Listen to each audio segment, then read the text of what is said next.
And welcome to the 2018 Region 9 High School Baseball Media Day, CEC Studios on the campus of Dixie State University.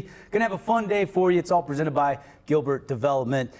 This afternoon, all the way till 6 o'clock, we've got teams, all 7 coaches with select players dropping by. And we're going to start with the Canyon View Falcons here in just a second. We'll have Desert Hills in the building at 3:50. At 4:10, we'll have the Pine View Panthers. 4:30 is when we'll talk to Coach Sechrist and the Snow Canyon Warriors. 4:50, defending state champ Dixie Flyers will stop by. Then 5:10, Hurricane Tigers will be with us here in our Media Day session, and we'll finish it up with the Cedar Redmen at 5:30. And then we'll leave a little bit of time for some all preseason MVP selections and first team selections, as well as the preseason polls on how the teams will do on the upcoming baseball season. Devin Dixon with you. We're live on CEC TV, TDS Channel 22. We're also streaming on their YouTube channel, as well as on Sports Radio 977.com. And, of course, coming at you locally on 97.7 ESPN or 1210 AM. I've got the panel with me today. To my left, I've got my man Andy Griffin, and to my right, Andy Thompson, and they'll be helping with a lot of the questions. And let's bring in our first team of the day, and the Canyon View Falcons are joined by head coach Jason Jacobson. Crafty old vet, 15 years now at the helm of the Falcons. Last year they were in Region 12, 17-10, 10-2 record in the region, and then lost to Snow Canyon in the first round. And Coach, if you can, just talk a little bit about coming back to Region 9, give us a little bit of a preview of your team, and talk about some of the kids you've got coming back to play ball for Canyon View this year. Yeah, well, thanks for having us, Devin. Coming back to Region 9 is, no surprises for us. We know all the teams and all the coaches, and I think they know us. Region 12, it was fun. It was fun to go out and play some different teams, to see some different communities, to get to know some different coaches and players, and the fields weren't quite as nice as Region 9, but it was fun. But it's good to be back and to bring up some, I say old rivalries. We're only gone 2 years, but we played a lot of these guys in the preseason anyway. So it's fun to be back in Region 9, and we know how tough it is, and the competition is always unbelievable. And I think this year is as good as it's ever been. This is my 15th year down here, and I think, it's as good as it's ever been. So a lot of good players and a lot of great coaches that come with it. Our team, I feel like we've got off to a really good start in the young season. I think we played some pretty good competition. When we start off with Snow Canyon this week, and we actually got 6 games this week. So that'll really test us and test our depth, and give some kids an opportunity to play and see what they got. Coach, I just, you're an old veteran. You've seen the comparisons of the different regions and even now the classification bump up. How do you think, first of all, Canyon View will do back in Region 9? And then how do you think the region in general will do in the 4A classification? Because we saw a little bit of a drop off or a little bit of a up kind of take of the competition, where football, didn't quite go as far as they thought. Basketball didn't quite go as far as they thought. Do you think Region 9 has the horses to run with the big dogs of 4A? Well, I think there's definitely horses here. There's no doubt about it. No doubt about what some of the teams have down here. But you bring in perennial powers, Spanish Fork, Salem Hills, Orem, who's been really strong here the last few years, Lehigh. Who else? I might be missing someone else, but those guys right there, I think, are going to be tough to beat. And I think you ask Dixie, the defending champ, who brings back most of their kids, I think they'll say the same thing, that it's going to be tough. And I think 4A baseball has got unbelievable players all up and down the state that can play, and it's going to be really interesting. Now, I do think Region 9 is going to be right there. Coach, I'm curious, what's the personality of this team in the context of Region 9? Like, you look at Dixie, they're going to hit a bunch of home runs. They got a big D1 pitcher. How's Canyon View going to win this year in the region? I think we're going to do what we've always done. I think let's try to pitch it decent and try to play some good defense. I think the last few years we've hit a bunch of home runs. Probably not as much as the pace as Dixie and those guys, but for us, I think we hit quite a few home runs this year. I don't think that's going to happen. So we need to make it happen, on the mound and defensively, and then do what I think any typical great high school baseball team does, and that's come up with clutch hits. Got to come up clutch in a big situation, and if you do that, you're going to give yourself a chance to win, and I think that's what we're going to have to do. How do you like as far as the schedule lays out, Coach? You got Snow Canyon this week. There's snow on the ground right now in Cedar City, but you already played Snow Canyon in the KJ Harrison Classic, and it was a one-run game. Well, how it all comes out, it's all tough. We start off with Snow Canyon. We've played them a lot lately, and again, we're not a new team coming back to region. Coming into Region 9, we're coming back. They know us. They know me. They know how we play. So there are no surprises. But hopefully we can get off to a good start. We did play Snow Canyon last week, and played them a tough game.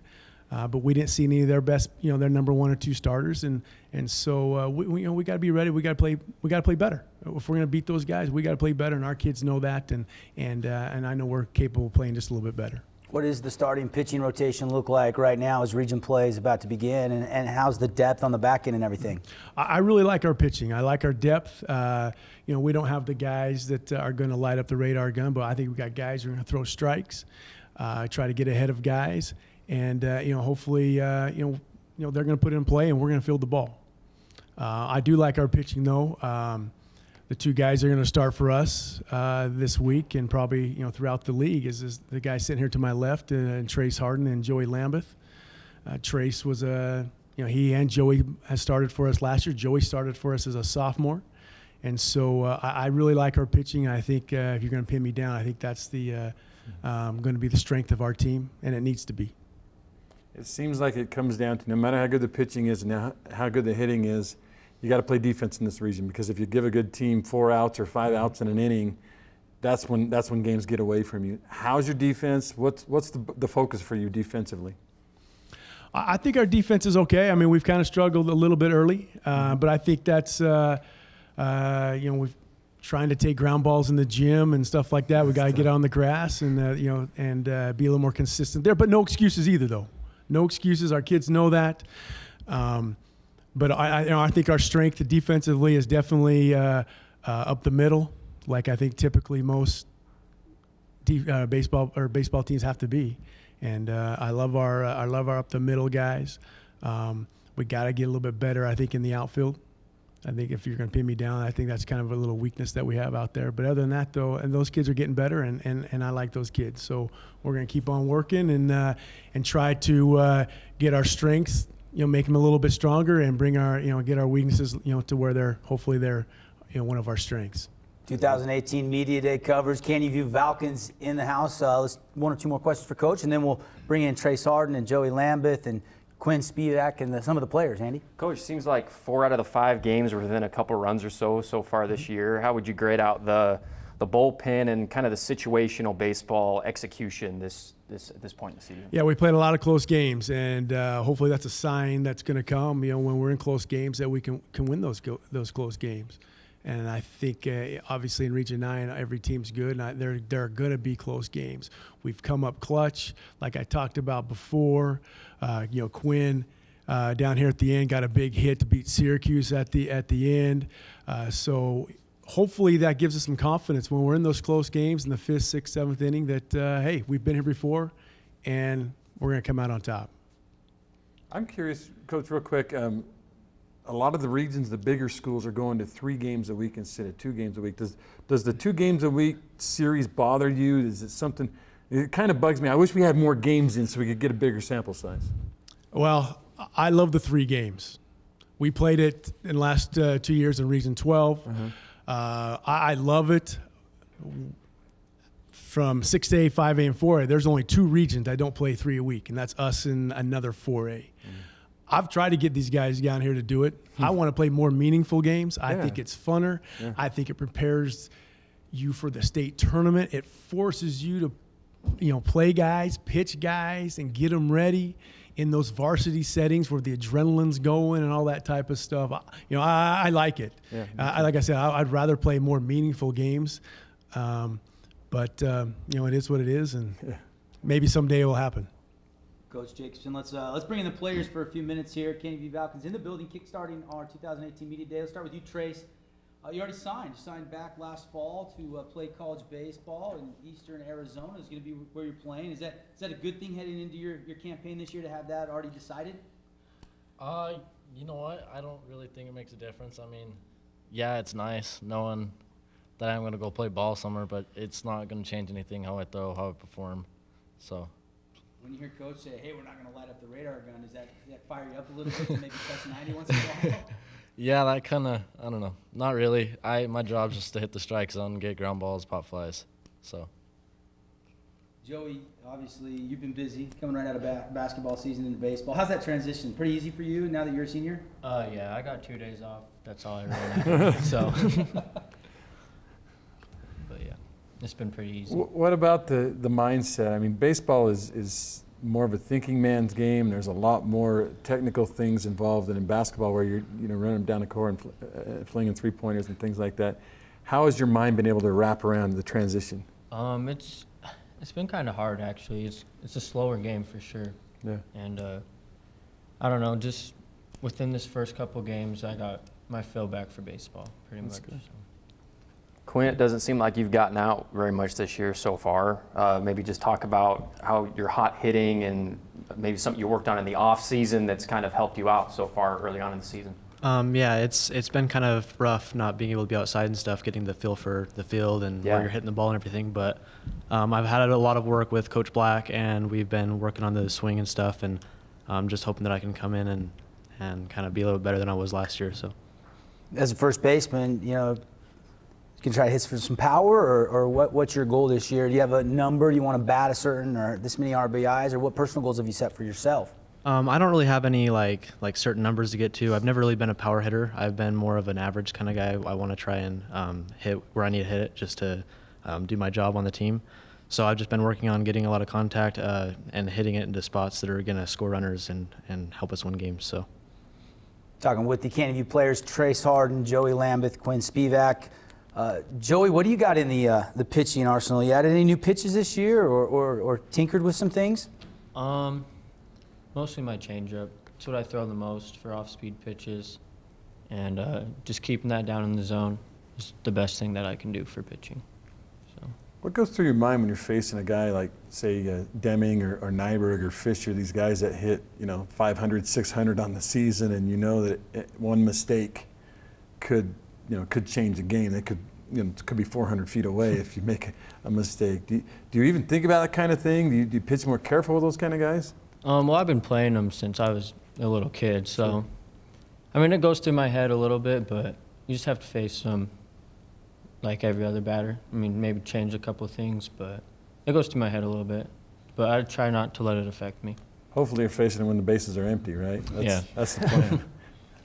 From a player's perspective, Trace, I'll ask you, thoughts on coming back to Region 9. We heard your coach's comments, but are you guys excited as players for the challenge ahead? We definitely are. We've loved playing down here. The fields definitely are a big plus on it, but yeah, it'll be fun. Competition is going to be up a little bit higher, which is going to be good for us as a team, and I think it'll be good. You guys have made reference a couple times to the fields. Were you playing in some cow pastures a little bit last year? Yeah. Some holes and things you had to deal with? Yeah, they're prairie dogs running on the field, and we won't call any school out like Delta or anybody like that. They were very good hosts. No, Yeah, it was fun. yeah, Region 12 was fun. It was fun, and like I said, get to know other people, and yeah, the small town communities. It was fun to see those guys, those communities rally around their teams and the support, and it was good. Obviously, they don't have the weather we have to keep the grasses green and it's pristine down here either. That makes it harder for them as far as the field upkeep. I'm just curious, bring back in Coach Jacobson here before we wrap up with Canyon View, kicking off our 2018 Region 9 Baseball Media Day presented by Gilbert Development. Talk to me about these three guys and their role on this year's team and what you expect from these leaders. Well, these are the three seniors that are with us, and man, I love these guys. These kids have done everything we've asked. Trace is the ultimate team player. If we need him to catch, he'll catch. If we need him to play shortstop, he'll play short, pitch, and play outfield. He has done everything we've asked and needed him to do. Joey's been he started for us as a freshman, but then really full-time starter as a sophomore, and has absolutely been fantastic, for us, batting leadoff for 3 years and getting on base and pitching and playing second, playing short. You can't ask anything anything more of him. And then Quinn has just kind of bided his time. Hasn't really played any varsity, and now he's got his time, and he's got off to a great start. I couldn't be more proud of him. And every team has those type of guys that just kind of bide their time. And every team needs those. Every coach needs those players.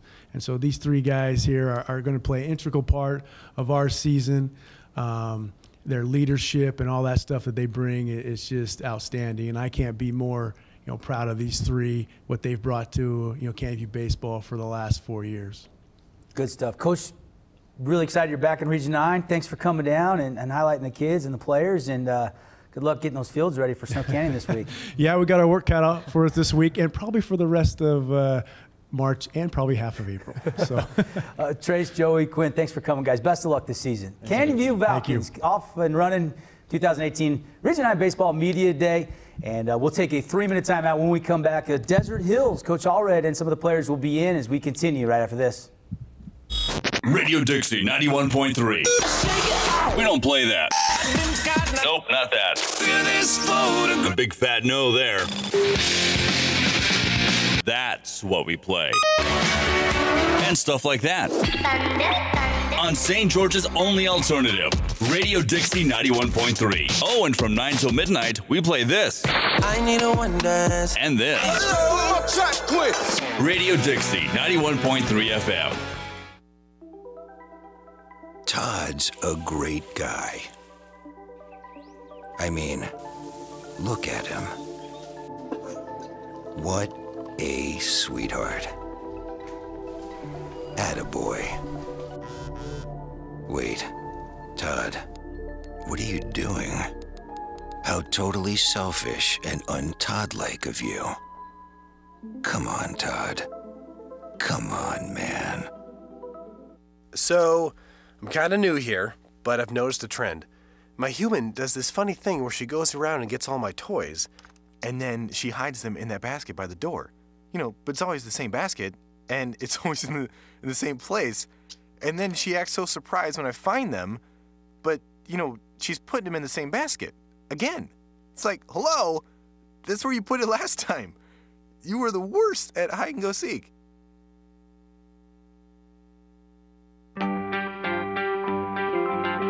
I take the road less traveled, run free, unwind, unravel, someplace outside with lots to do. Green trees, red rocks, and don't forget that blue sky. The sunshine shining, sunshine pouring on me. Think I might just stay a while. Say hooray all day because the sun is gonna shine on me. Sun is gonna shine on me. Sun's gonna shine on me.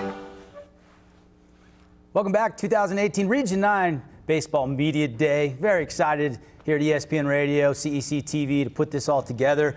And we've got Andy Griffin, Andy Thompson hanging out with us here on set. Just heard from the Canyon View Falcons.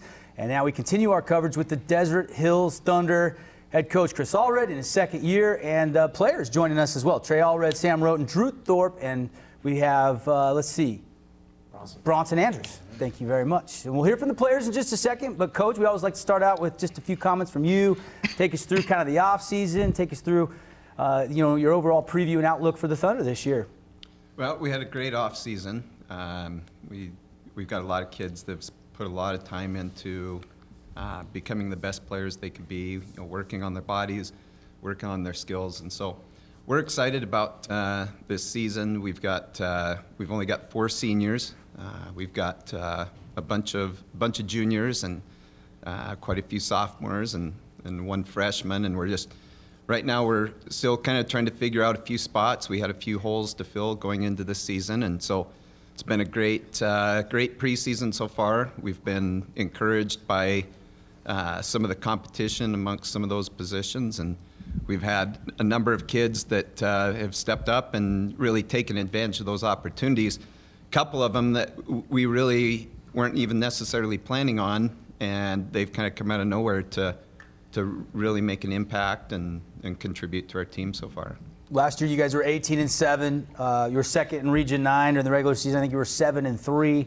Obviously made a run, ended up getting knocked out in that one-loss bracket up at state. But how does this team compare to last year's team? I mean, more speed, more talent, more pitching, less of something, more of something else? You know what? I think overall, I think we maybe have a little bit better balance this year, especially as we've progressed throughout the preseason. I've been encouraged by where we're at in terms of just development and how far we've come. We've got Drew back, which is a huge thing. Last year, Drew led the region, had the best ERA in the region as a pitcher. Through 2 games, this season he's got a 0 ERA. Tough to beat that, and so, we've got we feel like with Drew kind of leading the way, and then with some other guys stepping up, Blake Milne, Dallin Turner, Lance Kinross, we feel like we've got a really solid pitching rotation, and then we've got a few younger kids that have made a good impact and are I think at this point capable of stepping in and giving us some innings if we need it.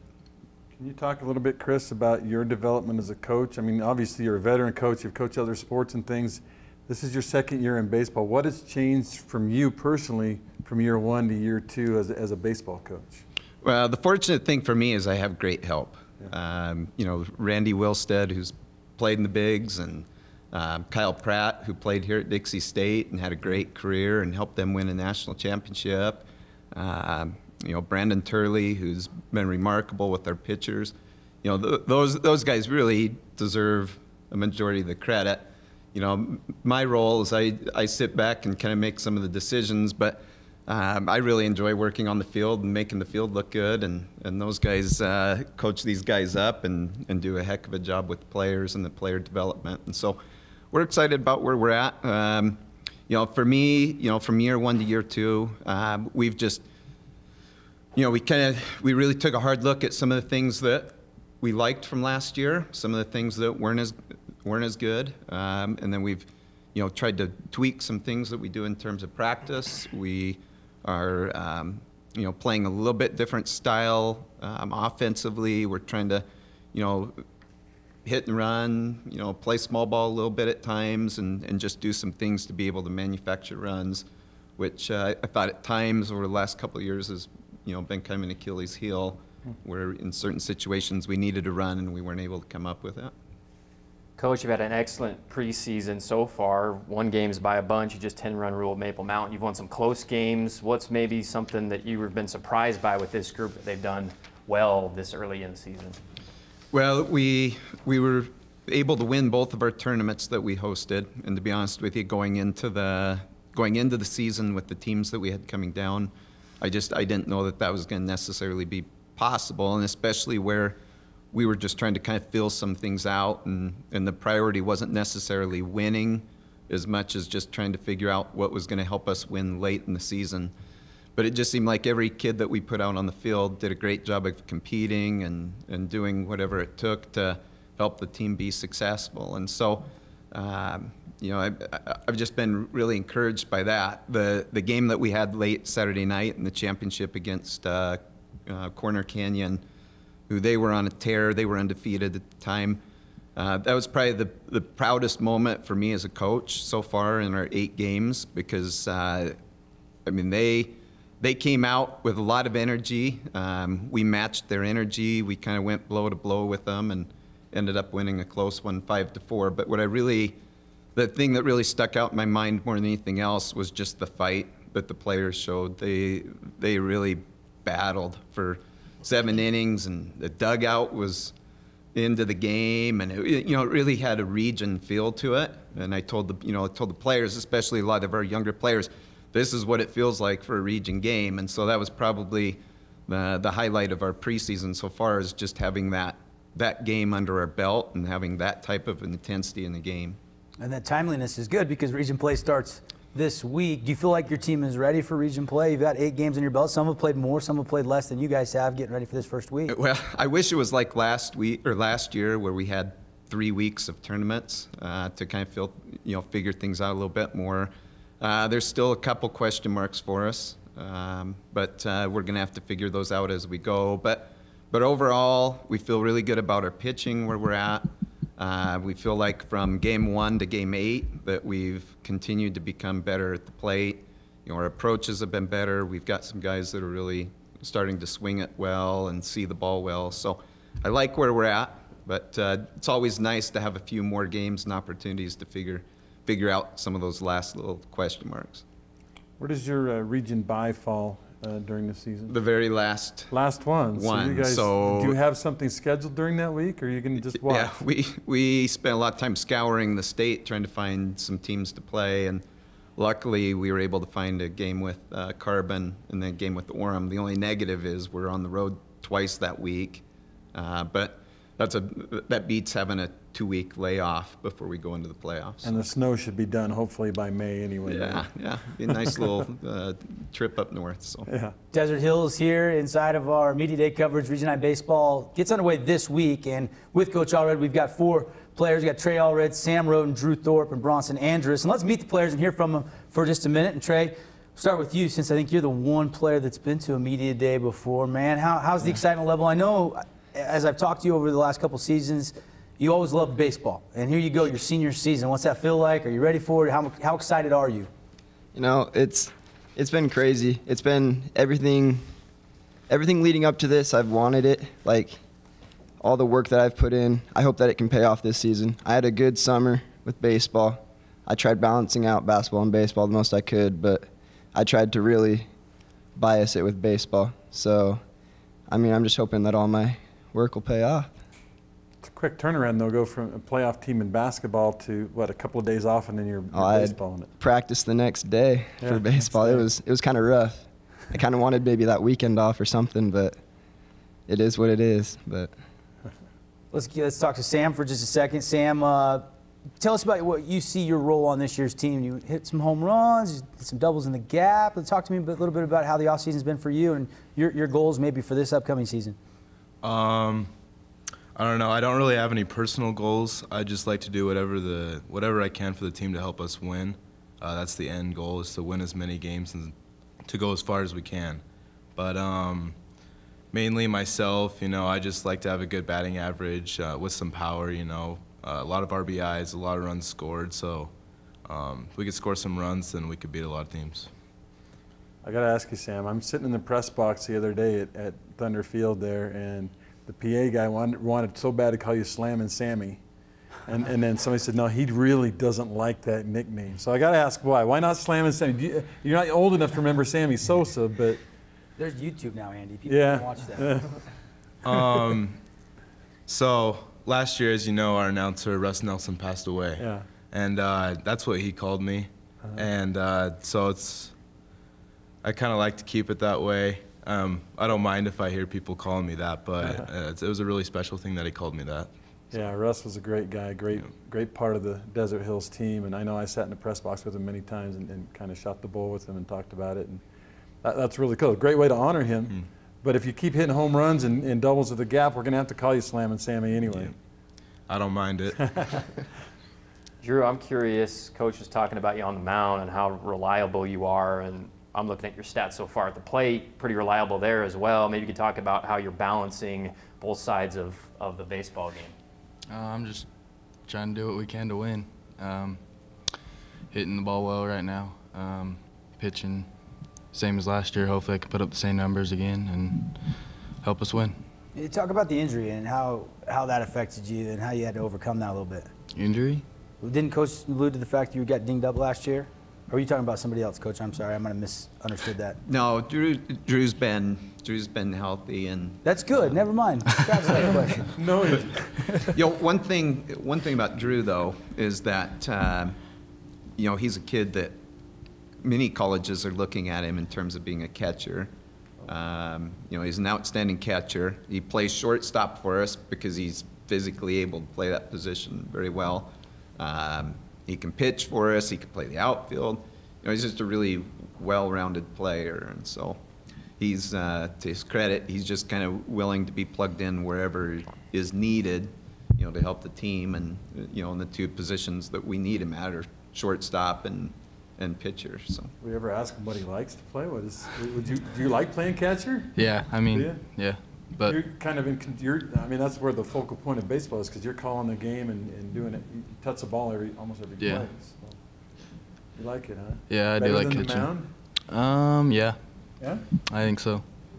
Nice. How advantageous is it to come up through? You've been playing catcher quite a bit, obviously, and then go to the other side of it. Is that thought process change a little bit when you're a pitcher, or do you keep that catcher's mentality sometimes? No, it helps. Setting pitchers up and everything. It's easier. You've been catching a lot. You can see what hitters do, and then on the other side on the mound, it helps you out. Take us into the pitching. What's in the arsenal? Fastball, curveball, changeup. Not any sneaky knucklers or anything? No. He doesn't need it. He doesn't need it. Those three, those three are pretty good. I talked to Bronson a little bit. I talked to you the other night after the game, after you hit a sort of hard hit ball to the opposite field, a grand slam. Tell me what that feels like, number one, and then number two, tell me what you think your role is going to have to be on the team for the team to succeed this year. That grand slam, that was a pretty good hit. First varsity home run. Felt pretty good to hit that. And as far as my role goes on the team, I like to drive in as many RBIs as possible to help the team succeed and win games, I guess. Drew, talk to me about the other teams in Region 9. You guys, Trey, you played against these guys in basketball, football. This loaded this year in baseball. And we haven't had the success in football as far as at the state level, or basketball, some early exits. But a lot of people think this is another state championship Region 9 year. And who that will be, we'll have to wait and see. But size up the competition for me heading into the season. Well, Region 9's always a dogfight. Everyone's good. Always competitive. Everyone's in a run for state, and everyone's always at the top. Trey, anybody you really get excited to play against? It's pretty fun playing against everybody. A region game is a region game. With basketball and football, everybody leaving early. We like to think that Region 9, we're the best. And so it's like just having that mentality, sometimes that'll get to you, but you got to be able to just go into every game thinking that you're going to win. What do you think, Sam, is going to be the key to Desert Hills maybe getting a region championship there? What do you guys need to do the best to be able to get there? I think we just need to execute. We're plenty good. We got everything we need. If we execute, if we hit well, if our pitchers are throwing strikes, then we're going to be really hard to beat. Can you state tournament? You maybe end up in losers bracket playing your 8th game in 3 days. Are they going to put you on the mound ever? I try. You could ask Coach about that one. I've tried to get on the mound quite a few times. Oh yeah. Sam begs. He lobbies a little bit, huh? And I just told him, I said, you're not going to be our secret weapon if we, just roll you out right now. And so we're just waiting for, that state semifinal game, state championship game, and, first high school appearance. No hitter in the state championship. Yeah. First high school appearance. That would be epic. Yeah. You guys ready for Cedar this week? Obviously, with region play getting underway. How important is it to get off to a hot start, Trey? I think we have a big drive, I think, this week for Cedar, because last year they kind of ended up hurting us. They beat us up at their place, I think. Right? Mm-hmm. And so that kind of hurt our region championship hope. And so I think this year we're going to really try to focus, just get off on a hot start and keep that going, because last year we started off pretty dang hot and we just didn't follow through with it. So. I always ask. I love this relationship father-son thing on the team. Is Dad harder on you than he is on the other guys? And if so, is it okay? You cool with it, or is it after a while you go, stop dogging me, man? What? I got to know. All growing up, he's been my coach, and so we definitely have had times where I think I'm right and he thinks he's right, and so that's a little rough, but. It's good. I like it. He's my biggest supporter, so it's like you know, he helps me out. Coach, I'm curious. This seems like a pretty loose, relaxed group, but is there one player in particular who kind of takes that role in the locker room to keep everybody else loose, or is there 4 or 5 of them on this team? You know what? I don't know that they know better to be tense, and that's kind of a good thing. And I feel like, you know, we just have a collective leadership on the team where we have a lot of guys who have put a lot of time into preparing for the season. And so I think they do a pretty good job of keeping things in perspective in terms of, you know, knowing when to focus, but also being able to have fun with each other. I feel like we've got great chemistry on the team. You know, our sophomores, juniors, seniors, they all seem to get along. They all pull for each other, and that's one of the things I'm real proud of, is that we've just had healthy competition. You know, sometimes you have teams where you've got kids that are rooting for a teammate to fail to help them get a chance. And I haven't seen that, and I don't sense that. And so I've been encouraged by a lot of things in terms of our chemistry and just the overall makeup of the team. And so I think that goes a long, long ways towards team success when you have guys that are, you know, buying into the team and, you know, have that mentality to protect the team. So I was just going to say, I went up with you guys at Park City last year in the playoffs and lost that heartbreaking game, disappointing game to Park City.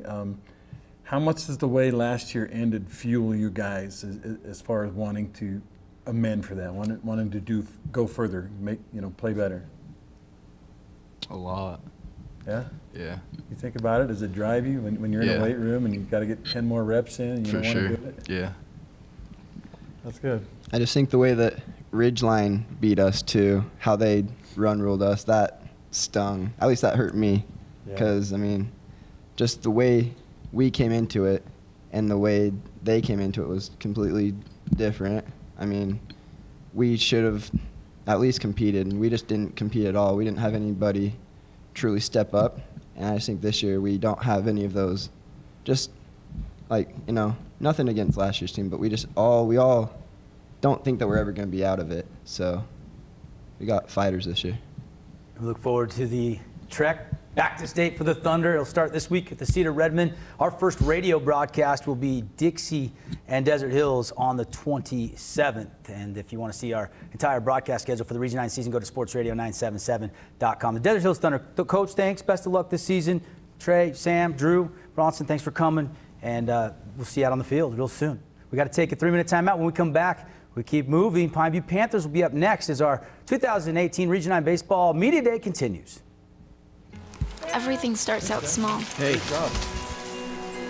The things that hurt us, they all start from somewhere.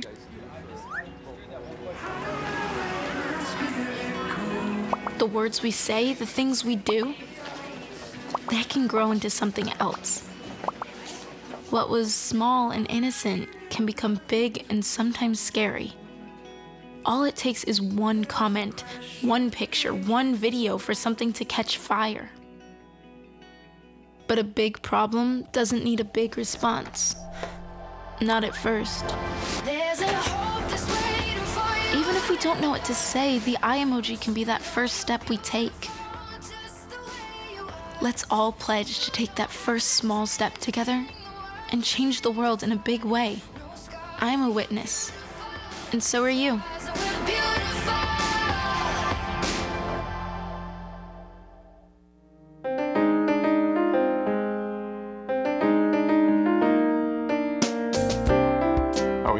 There we are. Hi, I'm Eric Young. And I'm Jennifer Kohler. And this is, we're coming to you right before our show that we go live with Talking Point Live. And we just wanted to tell you to make sure you join us Wednesdays at 9:30, live coming to you from the studios of the CEC here on the campus of Dixie State University. Yeah, and you can catch the rebroadcast at 9:30 when we're not live, and 12:30 and 4:30.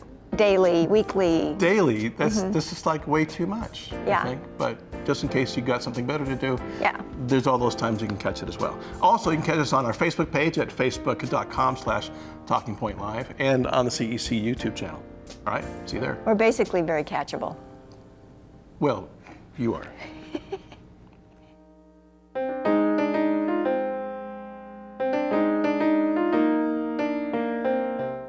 Hi, Janet. It's nice seeing you again. You look good, girl. Just let me know what I can do to help. Well, to help me, she'd have to help every day. Every hour, every ouch, every time my wife calls for help.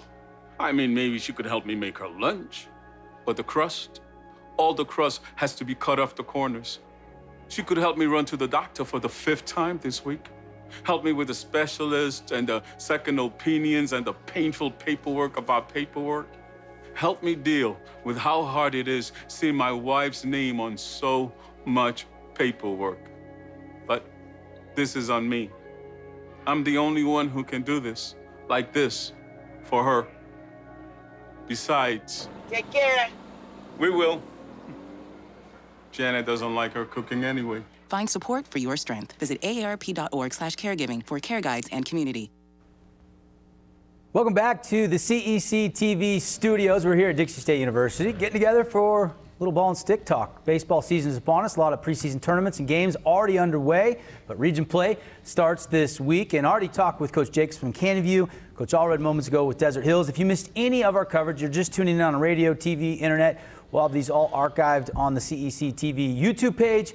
And we'll also put a link up on sportsradio977.com. And of course, Andy Griffin, who's with us, is going to have a nice article on St. George News after today's events. We'll have all the region preseason awards and everything like that as well. So however you're accessing us, thanks. And let's move right into it as we've got the Pineview Panthers in the building and a brand new coach, Coach McClellan. How you doing? Good, thank you. And with Coach, we got Cooper Madison, Tanner Staley.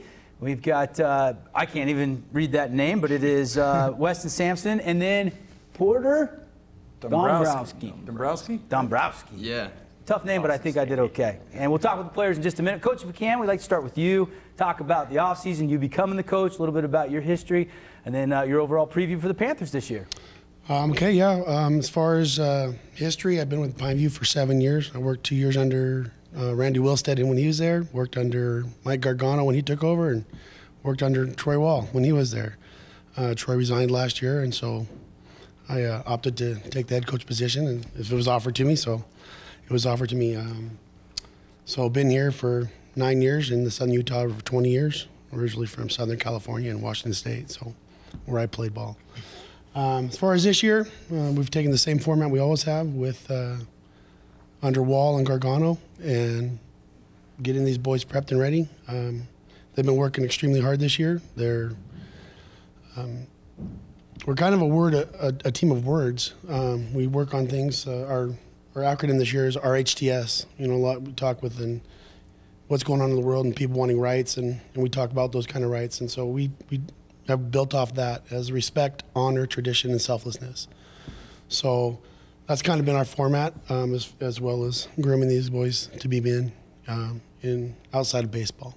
So we have a high emphasis on their academics and just working towards getting these boys off on a good foot outside of high school and baseball. So, had tremendous success at Pineview over a couple of state championships. And what out of those teams do you try to take and relate to these younger guys as they're coming up through it? What were the big takeaways from guys like Colton and Donovan and those guys? Really, it's been about selflessness. Dakota, when he first. His senior year, we pulled him aside and said, there's 2 ways you can go with this. You can either be completely selfish or completely selfless.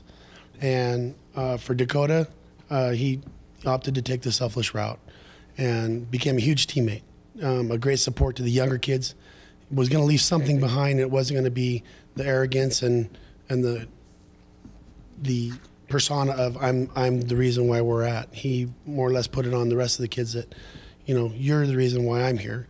And so that's one of the big things we take here is that every one of these kids are here for everybody else. We don't worry about the outcome. We just worry about working the process. What was your goal in the preseason? I mean, you've been pretty successful. You played some pretty good teams. I mean, obviously the goal is always to win, but what else was your goal in the preseason this year? Honestly, for us, academics for these guys. We know that baseball, I've played baseball for many years through many different levels, along with all of our other coaching staff, which we have a great staff this year that's well educated in baseball and schooled in it. but we emphasize their academics. That if they're going to be successful on the baseball field, they first have to be successful in the classroom. That is most important to us. If they can put forth the effort there, then we know that they're capable of putting forth the kind of work we require out of them on the baseball field. So with that being said, we also knew who was coming back, what we had coming. I know for us, it's been exciting because we have a lot of great players returning. So we're excited for it. Coach, I'm curious, the preseason is kind of used to giving kids a chance, figuring out what the lineup's going to be. Has that become kind of clear over the last 5 or 6 games for you at this point? Oh yeah, absolutely. We took the tournaments. We used the opportunity to use those tournaments, not as a have to win type of situation, but as a putting kids in situations where we can see where they'll be most successful and how that team is going to jive together and make us the most successful team this year that we can possibly be. And I think we've come down to, and the kids know who and where they're at. We've developed our depth charts, and so, yeah, it's been totally crucial for us. Talking with the Pineview Panthers, first-year head coach Glenn McClellan, and obviously we'll meet the players just in a second. Last year, in case you're wondering, Panthers 15-12 overall. They were tied for third in Region 9 with a 6-4 record. Coach, coming in first year, how have the other coaches, the communication been with them? And obviously being on the bench with these other coaches, probably a pretty easy transition for you, I got to imagine. But now that you're the head guy, how are you looking forward to tackling all the big opponents you're going to see the next couple weeks? The other coaches have been great, super friendly. I've known them for years, kind of in the back seat, for the last few years. But Chris Allred, obviously, I've worked with his son through Legion Baseball and got to know Chris. Dealt with Reed for years of, here and there visiting. So very familiar with these guys. Danny Ibsen, great coach. Met him a few times, talked with him a few times. Of course, Shane Johansson, he was our head coach for Legion, and I was under him doing Legion with him. And then Eric up in Cedar. Not too familiar with the coach from Canyon View, but I'm sure I will be here shortly. So, but yeah, it's been pretty easy transition. Like the Lou Pinella of Region 9, coach, so watch out for Coach Jacobson. Well, they were out. I'm just playing. They were out last year, so they're back in. So I wasn't really too familiar with them, but I know that his assistant coach and seemed like great people. So, how was the turnout this year? 9th through 12th. Did you have to have cuts this year? Was it tough? Take me through that process. Again, we talked. We had about 45 kids try out, and as a coaching staff, we've had some boys that have been coming out since fall ball.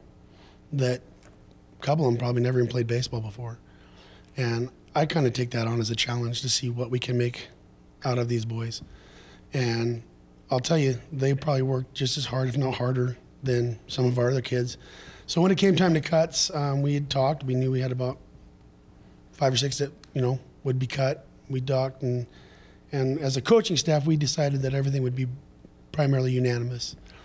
And I overstepped my bounds on that one, and I came back because I had about every one of our coaches going, "Why am I stressing about cutting these kids?" So we kept everybody, and it's honestly been a huge reward to us because those kids have completely stepped up.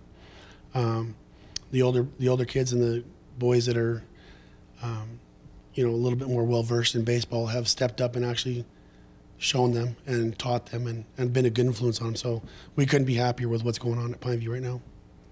Coach McClellan here with us. A couple more questions for Coach, and then we've got Cooper and Tanner and Dawson and Porter here representing the Panthers. We'll hear from them in just a second.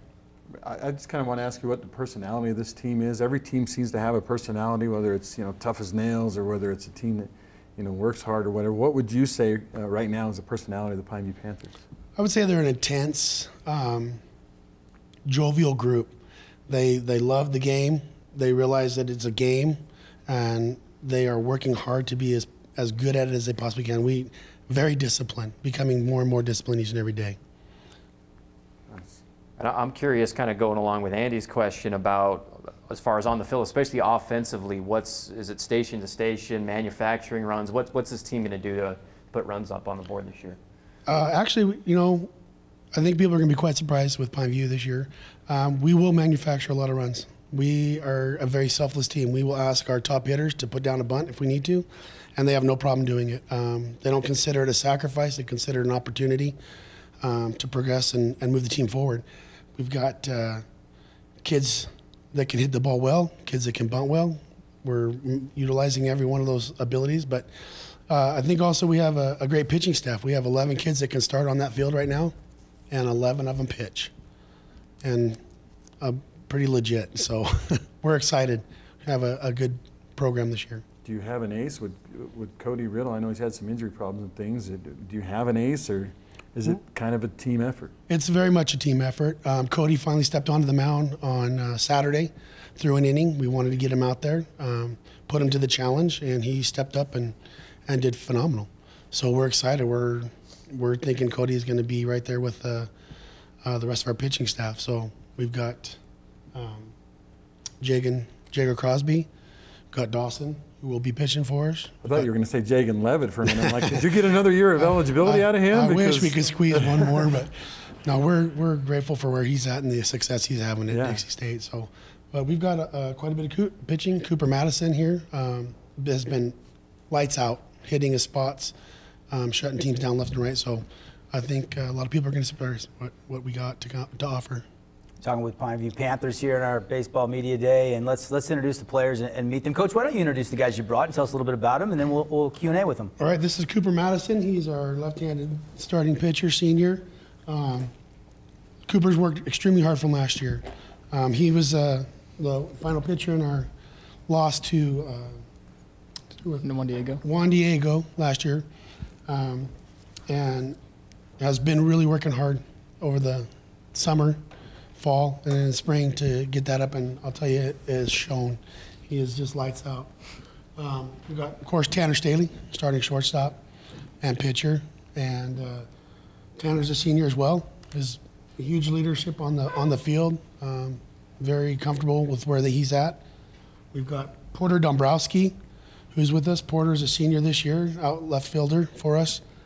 Also can throw if we need it. Standout, exceptional kid. Very positive, very, how would you put it? Very, what do you guys think? He's just very positive with all the kids. Very upbeat kid. Yeah, very upbeat. And then, of course, we got Dawson Staley, who is our starting center fielder and pitcher. A senior as well, both very strong, good hitter. All these kids have been working really hard and disciplining themselves. So we're excited. Tanner and Dawson are cousins, right? Yeah. Now, who are your dads? My dad's Robbie Staley. Robbie and Matt Staley. Matt, okay. Yeah. I was talking to Burke Staley the other day, and he said there's 4 of you that are cousins on this Pineview Panther team. Who else is the cousins? There's Colton Staley and Cody Riddle. Little brotherhood, little family thing going on here. It's a huge family thing, yeah. Very much so. There's a lot of Staleys involved. Let me tell you. I remember the first game I did when I moved into town here, there was a Stheli, and I had no idea how to say that. I didn't know it was Staley. To me, I was like, Stheli. I didn't know.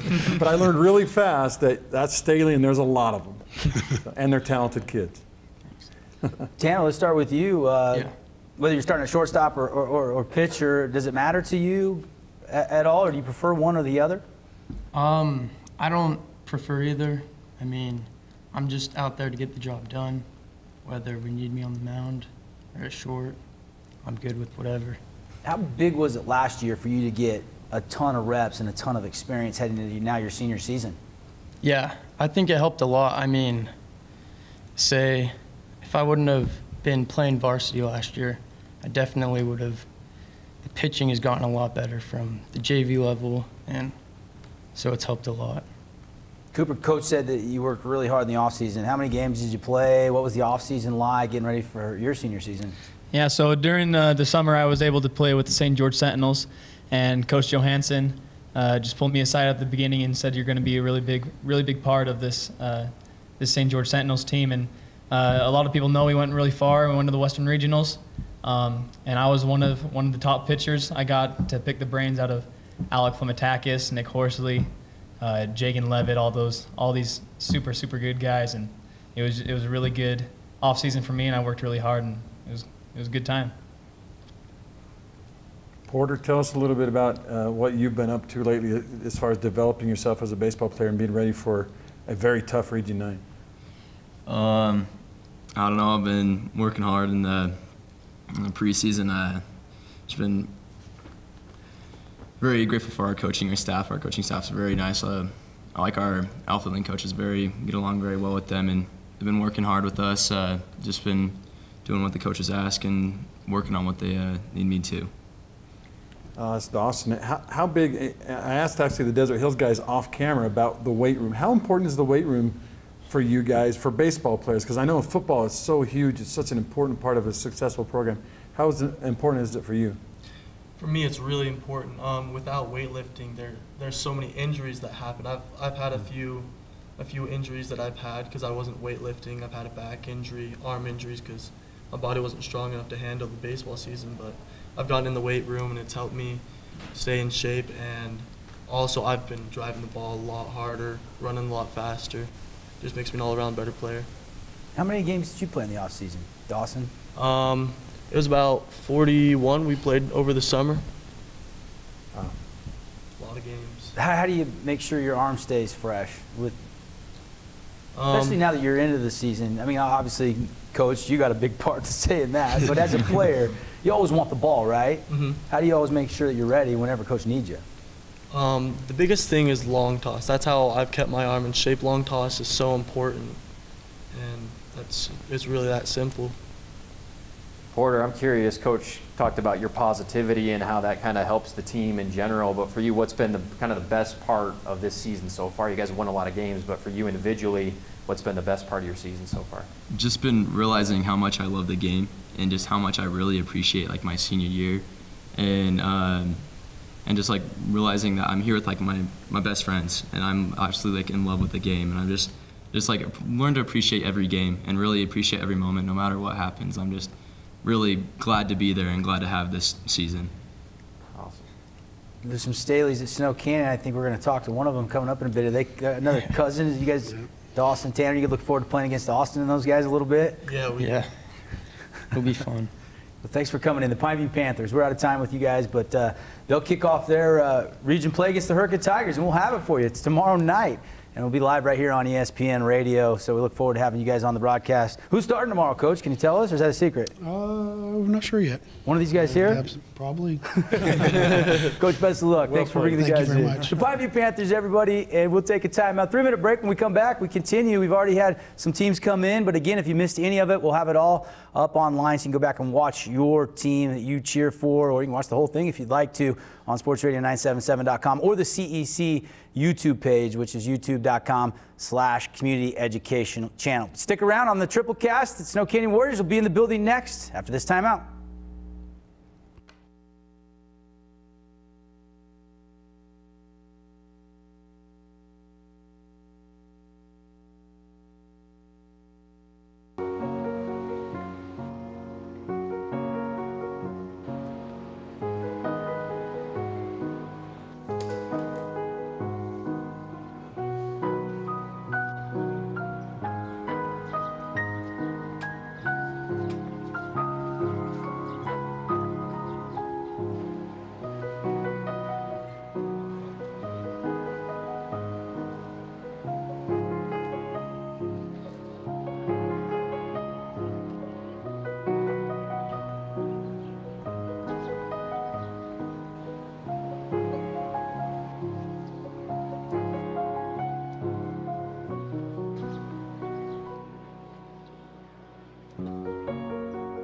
We'd do anything for kids.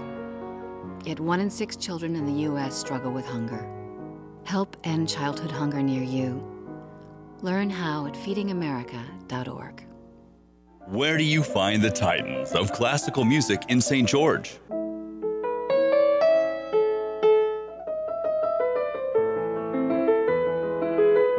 Classical music on Radio St. George, 100.3 FM. Where do you find the legends of jazz?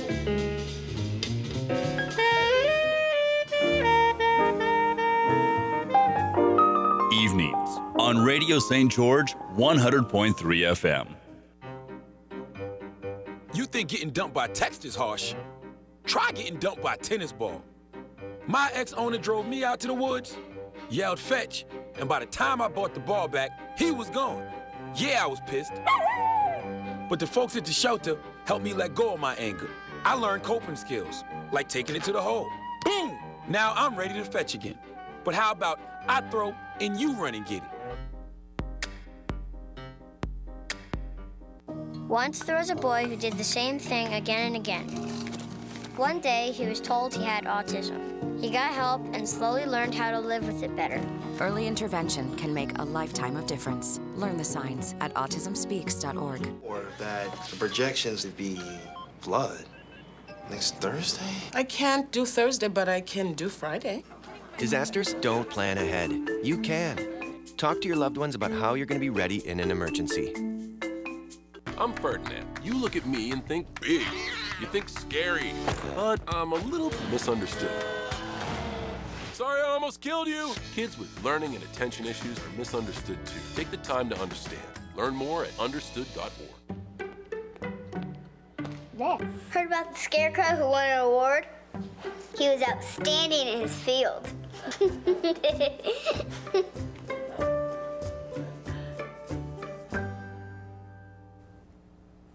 And welcome back. 2018 Region 9 Baseball Media Day presented by Gilbert Development here on the Triple Cast. We're inside the CEC TV studios, coming at you online as well as on Sports Radio 97.7 ESPN. Got Andy Thompson, Andy Griffin hanging out with me. I'm Devin Dixon. And we've already heard from a bunch of schools. And if you missed them, make sure and head back to the website later tonight. We'll get those all archived and you can go watch anything you might have missed. But the next guests, Coach Sechrist and the Snow Canyon Warriors, are in the building. And coaches brought Breck Eichelberger, Austin Deming, Austin Staley, and Jed Jensen to represent a loaded senior class that Coach Sechrist has this year. And coming off a very successful year, but second place finish last year. That's got to fuel the fire. Coach, give us the outlook for the Warriors this year, coming back and getting after it with Region 9 play opening up this week. Yeah, it should be exciting. I think that with the guys and the experience that they have, that we'll be right in the mix again. So brought 4 of these guys. It's hard to pick from all the guys that we have. We have 10 seniors on the team, and obviously they are all going to play an important part of our program. So, but yeah, I think that with the talent of these guys, I'm just going to try to stay out of their way and let them do their thing and get it done. And so far, they're doing that. Was a big turnout for Snow Canyon baseball this year? We were talking earlier with some of the other coaches about the turnout and the thought process and how hard it is. If you have to make cuts, some years you do, some years you don't. Yeah, we didn't cut very many this year. A couple maybe is all, but for the most part, we have a solid 9th grade class, and it looks like the tradition will continue. So I was happy about that. And the sophomores that are with the varsity right now, we don't have any sophomores that are playing with the freshmen. So those sophomores are with us. We'll get some good JV varsity experience, be around these guys, and understand the program at that level. And then we have a pretty solid junior class also. So hopefully we just line them up. That's the plan. Give us some names of some new guys that maybe didn't get as much time that you're counting on to play a significant role on this year's team. Well, Austin Staley, one that's right here with us. I mean, obviously behind the plate, he's going to be a big factor for us and has done a great job, controls the pitching staff well, gets along with them all great, and that's an important thing, kind of knows what they're all about. Been with them, these guys, since, when they were real little, so he knows them well. That's going to be a huge addition to us. Our outfield, Zach Nowatzki going to be in the outfield now. He DH'd all last year, so he brings a lot of speed and power there at that position, so that's good. Seth Smith, another kid that can run, who actually pinch ran for Caleb Gates all last year and stole 20-something bases. He's going to play center. And then that's really the newcomers. Obviously, my son Brock Sechrist will actually hit this year, so he got DH'd for last year, so my wife loves me again, but anyway, so for the most part, I mean, we have some newcomers. We got a lot of returners, so I'm expecting them to do well and be right there. Can you talk a little bit about the experience of getting all the way to that championship game? And I mean, everybody, I went back and watched that last play over and over and over. And from the perspective, for me, I was a neutral observer, but obviously the Dixie people were elated, and for you guys, it was the other emotion, the depth of disappointment. What does that mean to you guys, and how does that fuel you as a coach? And then we'll talk to the players about that too. Well, as a coach, I just feel kind of like this is a whole new year, you know, and that was great and good, whatever. But we did make some great strides last year, I think. I mean, we finished 4th in the region, and this group of guys they're great. So the run that we had through the playoffs to get to where we were, you know, we definitely got to look at that and say, hey, we were right where we should have been. And, you know, a couple pitches or swings of the bat go our way, then things could have been a whole lot different. I think that's kind of what fuels the fire into this year. But like I said, this is a whole new year. I'm excited. It's my 14th season, and I'm as excited as I was in 2005. So great group of kids, fun to coach, great to go out to the field every day and be around them. And I just, you know, I've got good feelings about what's going to happen this year for sure. Go ahead. I was just going to say Wally Ritchie is a guy that was gone for a while but back last couple of seasons. Tell me about Wally, what Wally means to you and your coaching staff and your pitching staff. Well, for sure. I mean, obviously a guy that's played all the way to the big leagues, that knows pitching real well and can teach it. These guys get along with him well. That's huge. Him and I are on the same page most of the time, and if we're not, we get on the same page. So. Does he turn to your page, or do you turn to his page? I think it's a little bit of both. Okay. I mean, he's got some good ideas, and usually I kind of don't micromanage things. I let him have his pitching staff and go that way. So obviously he's huge, and I think all in all, the whole coaching staff we have, I mean, these guys have been with me since 2006 pretty much. I mean, we have a couple different guys here and there, but for the most part, the core of our coaching staff has been with me since either 2005 when I started or 2006. So I think that plays a huge role here too. So, but yeah, Wally's great. Sits on my left, and I run things by him, and he shoots things back quick, and then I have to make that decision. Coach Sechrist and the Snow Canyon Warriors in the building with us, and Coach's signature sprint down to the third base box. Is that preseason helping you get that time down a little bit for the region play this week? It's getting a lot slower, but I remember I used to joke with my wife and say, boy, when I'm 15, 20 years into this thing and I'm still sprinting out there, people are going to be like, what is this guy doing? But I figured if I could sprint to the box, you know, 7 times, and my players can sprint on and off the field 14 times. So anyway, but I think it's, you'll see it. It's getting slower. Coach, I'm curious. You're 8-0. You haven't lost preseason. Has it been kind of as expected, kind of like clockwork? Has there been a surprise kind of challenge that you've run into in the preseason that hasn't been expected, or has it just kind of been as expected? That's a good question. You know, I would say that it was expected. I felt like these guys could do what they're doing. I think that they will also tell you that we got to get better in a lot of areas. I mean, we're good. And that's sometimes how we're winning games, is just by the talent we're throwing out on the field. Some of them have been close, which actually I like right now. I mean, if we're blowing everyone out, it's like, what are we working on, you know? But right now I could see some things that definitely need to get better. And hopefully with practice time and getting really on it's been real tough to just get in a practice right now. We've just been playing. And so see a lot of things that need to be changed. But yeah, I think it's kind of where I thought we'd be, I mean, or where we should be, but there's some things that definitely need to get better. You look forward to playing in the snow this week? Yeah, whatever. I got plenty of clothes. I ain't got to play.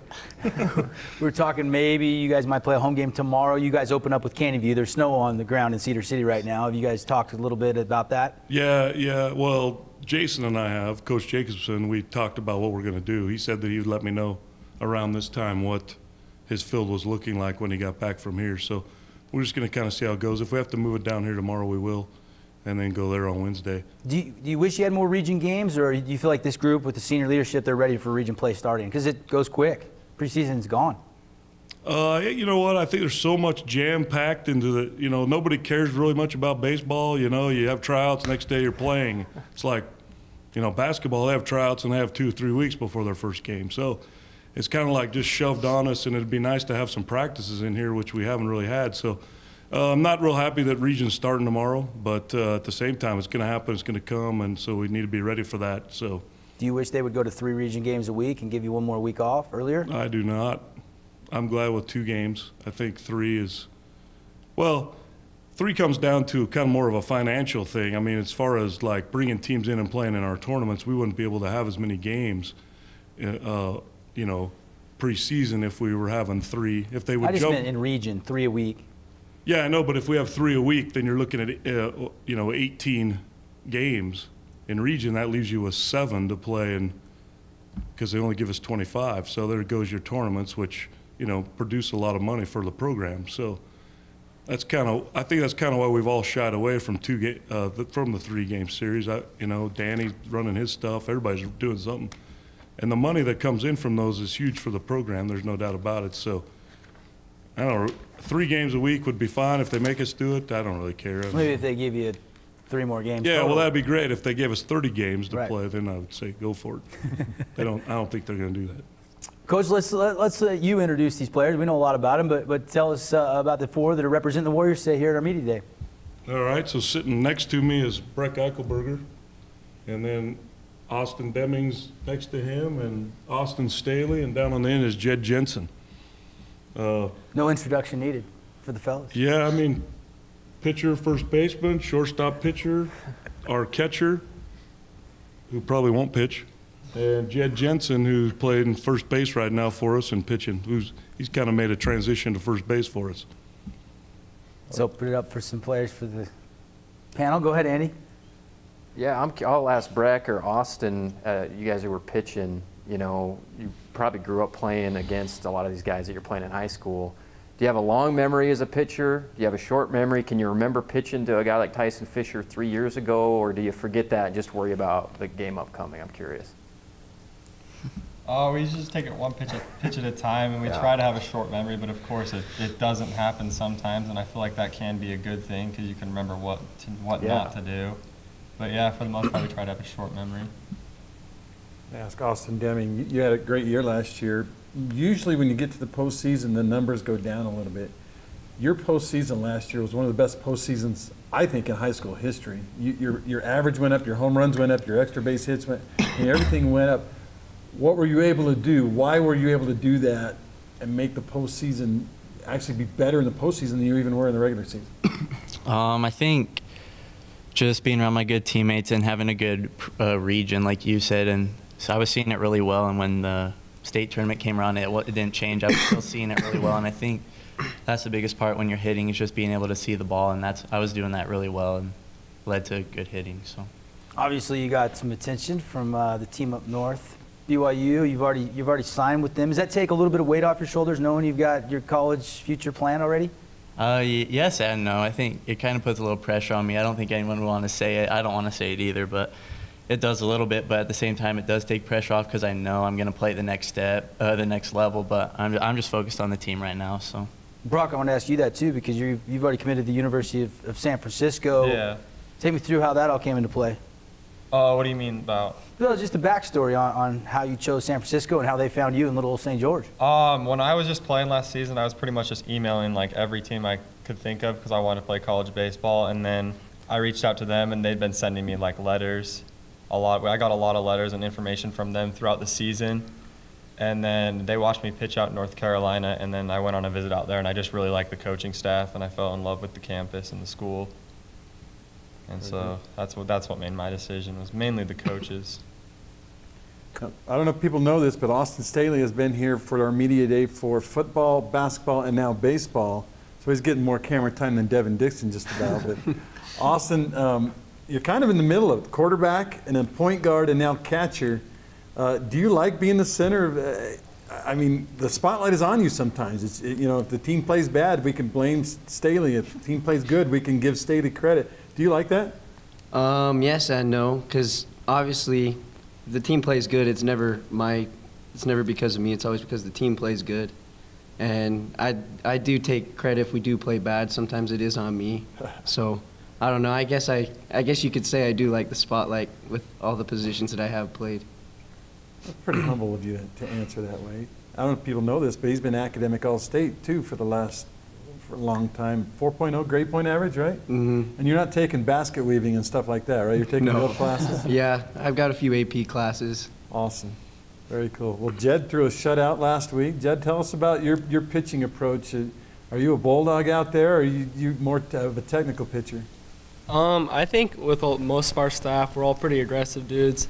especially with the new pitch count rules. We just go out there and try to throw as much strikes as we can. And with the pitching staff we have this year, I think that's really successful for us.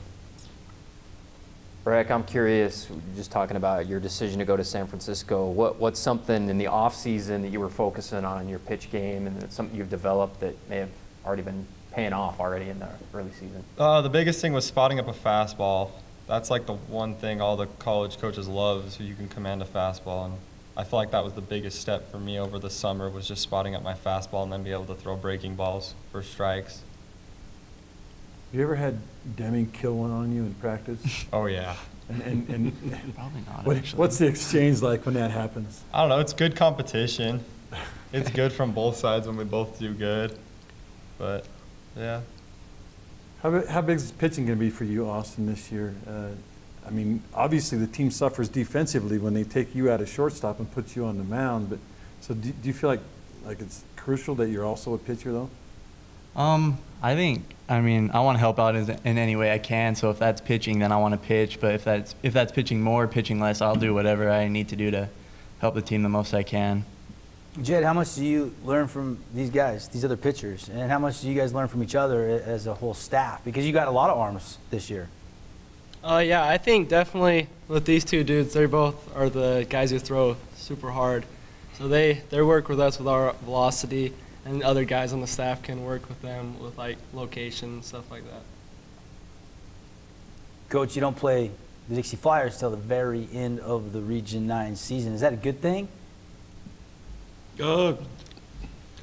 Well, we've always been playing really well at the end of the season, so hopefully so.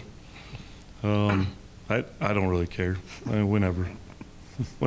Yeah, that was kind of interesting when I saw that on the schedule because they make us wait a long time to get a little rematch. You know, I mean, I think that Coach Ibsen and I will both say that we hope that's for the region championship. You know, but we've got some great teams in our region that can knock somebody around in any day, and so hopefully we won't be battling for a position at the end. Hopefully we'll be right there on top.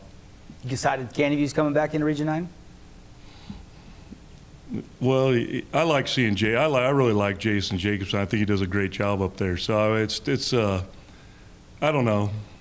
I mean, I didn't mind traveling up there in that little pod last year, that's for sure, and going to Cedar City instead of Bear River or something like that. So that made things a lot nicer. But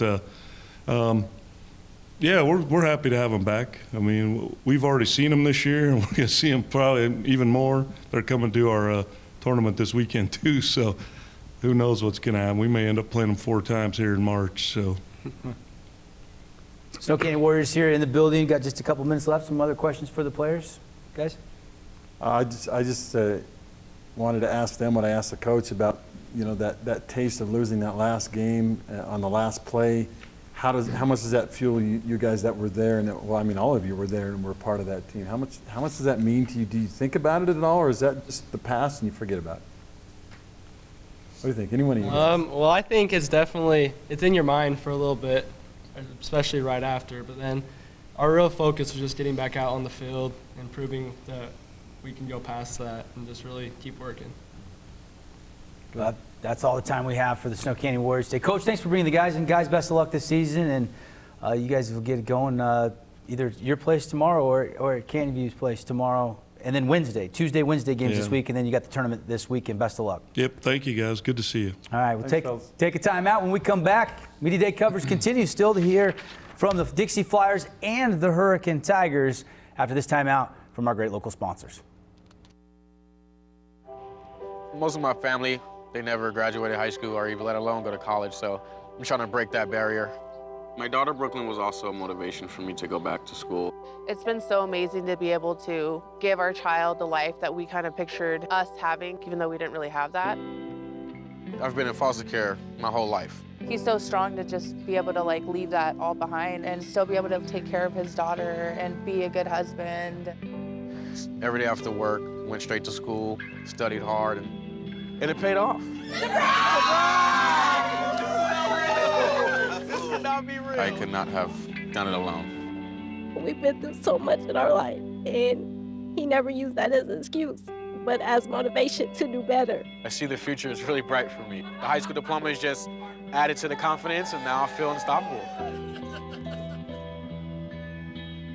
Find free adult education classes near you at finishyourdiploma.org. Radio Dixie 91.3. We don't play that. Nope, not that. A big fat no there. That's what we play. And stuff like that. On St. George's only alternative, Radio Dixie 91.3. Oh, and from 9 till midnight, we play this. I need a one dance. And this. Radio Dixie 91.3 FM. Todd's a great guy. I mean, look at him. What a sweetheart. Attaboy. Wait, Todd, what are you doing? How totally selfish and un-Todd-like of you. Come on, Todd. Come on, man. So, I'm kind of new here, but I've noticed a trend. My human does this funny thing where she goes around and gets all my toys, and then she hides them in that basket by the door. You know, but it's always the same basket, and it's always in the same place. And then she acts so surprised when I find them, but, you know, she's putting them in the same basket. Again. It's like, hello? That's where you put it last time. You were the worst at hide and go seek.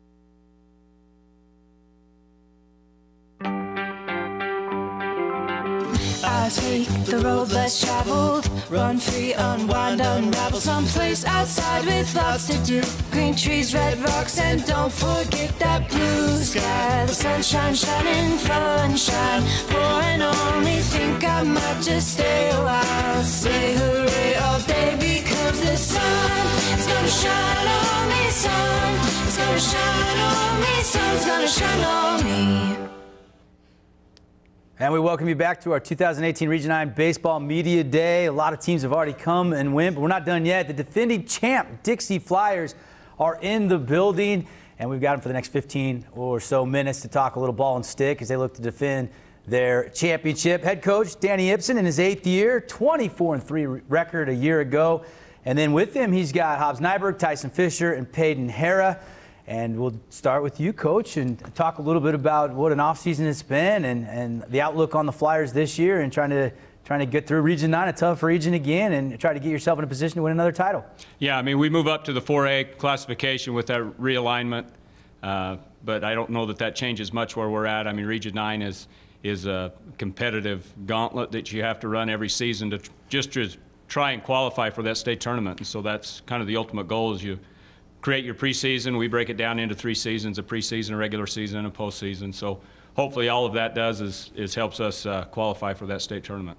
Talk to us about, we know some of the stars, obviously, that had a huge role in last year's success, and a lot of those guys are back. You had a really young roster last year, but who are maybe a few of the new faces we're going to see maybe get a little bit more time for the Flyers this year? We've had, over the last weekend, we've had Blake Oakes. And, certainly everybody remembers Cooper Vest from last year, Reggie Graff, and then Matt Kitchen has been playing in for us a little bit as well. Defensively, Brendan Blanchard has been playing and filling in a great role for us, depending on who's on the mound. So, we're fairly deep in the infield and also in the outfield. So just trying to get a feel for how we match that lineup up, depending upon who's on the mound right now. Obviously, you've already had a couple stellar pitching performances this year, one from Cooper and then one from Tyson the other night. As a manager, how comforting is it knowing you've got these guys that you can just give the ball and let them go to work? Yeah, I mean, we know pretty much what we think we're going to get out of them each night. It's just being able to get them mentally prepared to be able to step on the mound and have that bulldog mentality to be able to go and register some outs for us.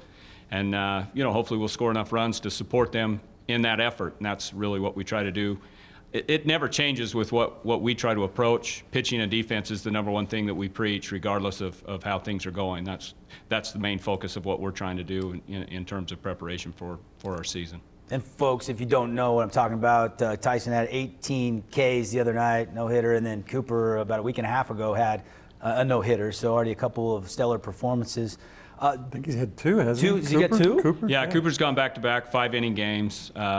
So, it's just early. I mean, those guys, the teams up north have been hitting in the gym for the last few weeks, and so coming out and seeing some live pitching, I'm sure. So we're just taking it for what it is at this point in time. We recognize and understand that we're just trying to get our work in and take it with how it comes for us, because you know, those teams have come down up north. Maybe we do have a little bit of advantage because of weather and climate. Talk to me about the bullseye, because you are the defending state champs. You're preseason #1 in all the rankings statewide. Obviously, that's going to come with the territory a little bit, but you're also 10-0 and undefeated. So how have you addressed that with the guys, or is that something you really don't have to do? You know, one of the things that we've talked a lot about through the summer season, the fall, and everything else is just limiting the noise. We're not as good as what people want to make us out to be, and we're not as bad as people want to make us out to be either. So somewhere in that middle of the road is where we're trying to be with our ball club in preparation for the season. And you know, I know it's cliche, but we really are trying to break this down into, you know, week by week, game by game, and just taking it one step at a time. We really can't get too far ahead of ourselves at this point. A unique attitude about your schedule is you have the first region bye. So everybody else is starting region this week. You guys get to go up north and try to play some games in the snow, maybe. Can you talk about that a little bit? Is this an advantage, a disadvantage? You know, I've thought about that, and I think it goes both ways. I think we're a little bit late to the party in terms of the region activity, because now all of a sudden we have to wait a week to get involved in region, and in our region it's just so competitive week over week that you know, maybe we are at a little bit of a disadvantage. But we did try to fill that week with a very competitive week with the Cottonwood and Timpanogos and Copper Hills travel dates, and you know, just hoping the weather will cooperate so we can get those innings in against what we feel like is very good competition here in the state of Utah that will prepare us for probably the best competition that we'll face throughout the season is in that region season as we go along, because there's not a week off when you enter in Region 9. Coach, I'm curious, we know the stars on this team. I saw the other day Tyson Miller had an awesome game hitting.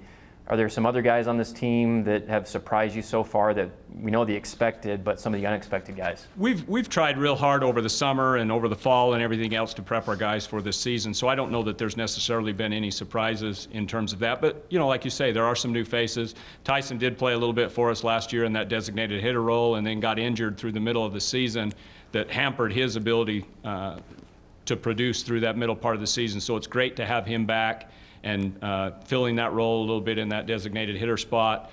You know, like I said, we talked a little bit about Blake Oakes. The one that I think that has been really great for us over the last couple of weekends, that I think that is really pivotal for us in that 8 spot in our lineup, has been Chase Lundeen. I mean, we know what he's going to be. He's going to be that tough guy behind the plate that's going to take it for the team and work hard every pitch and every play.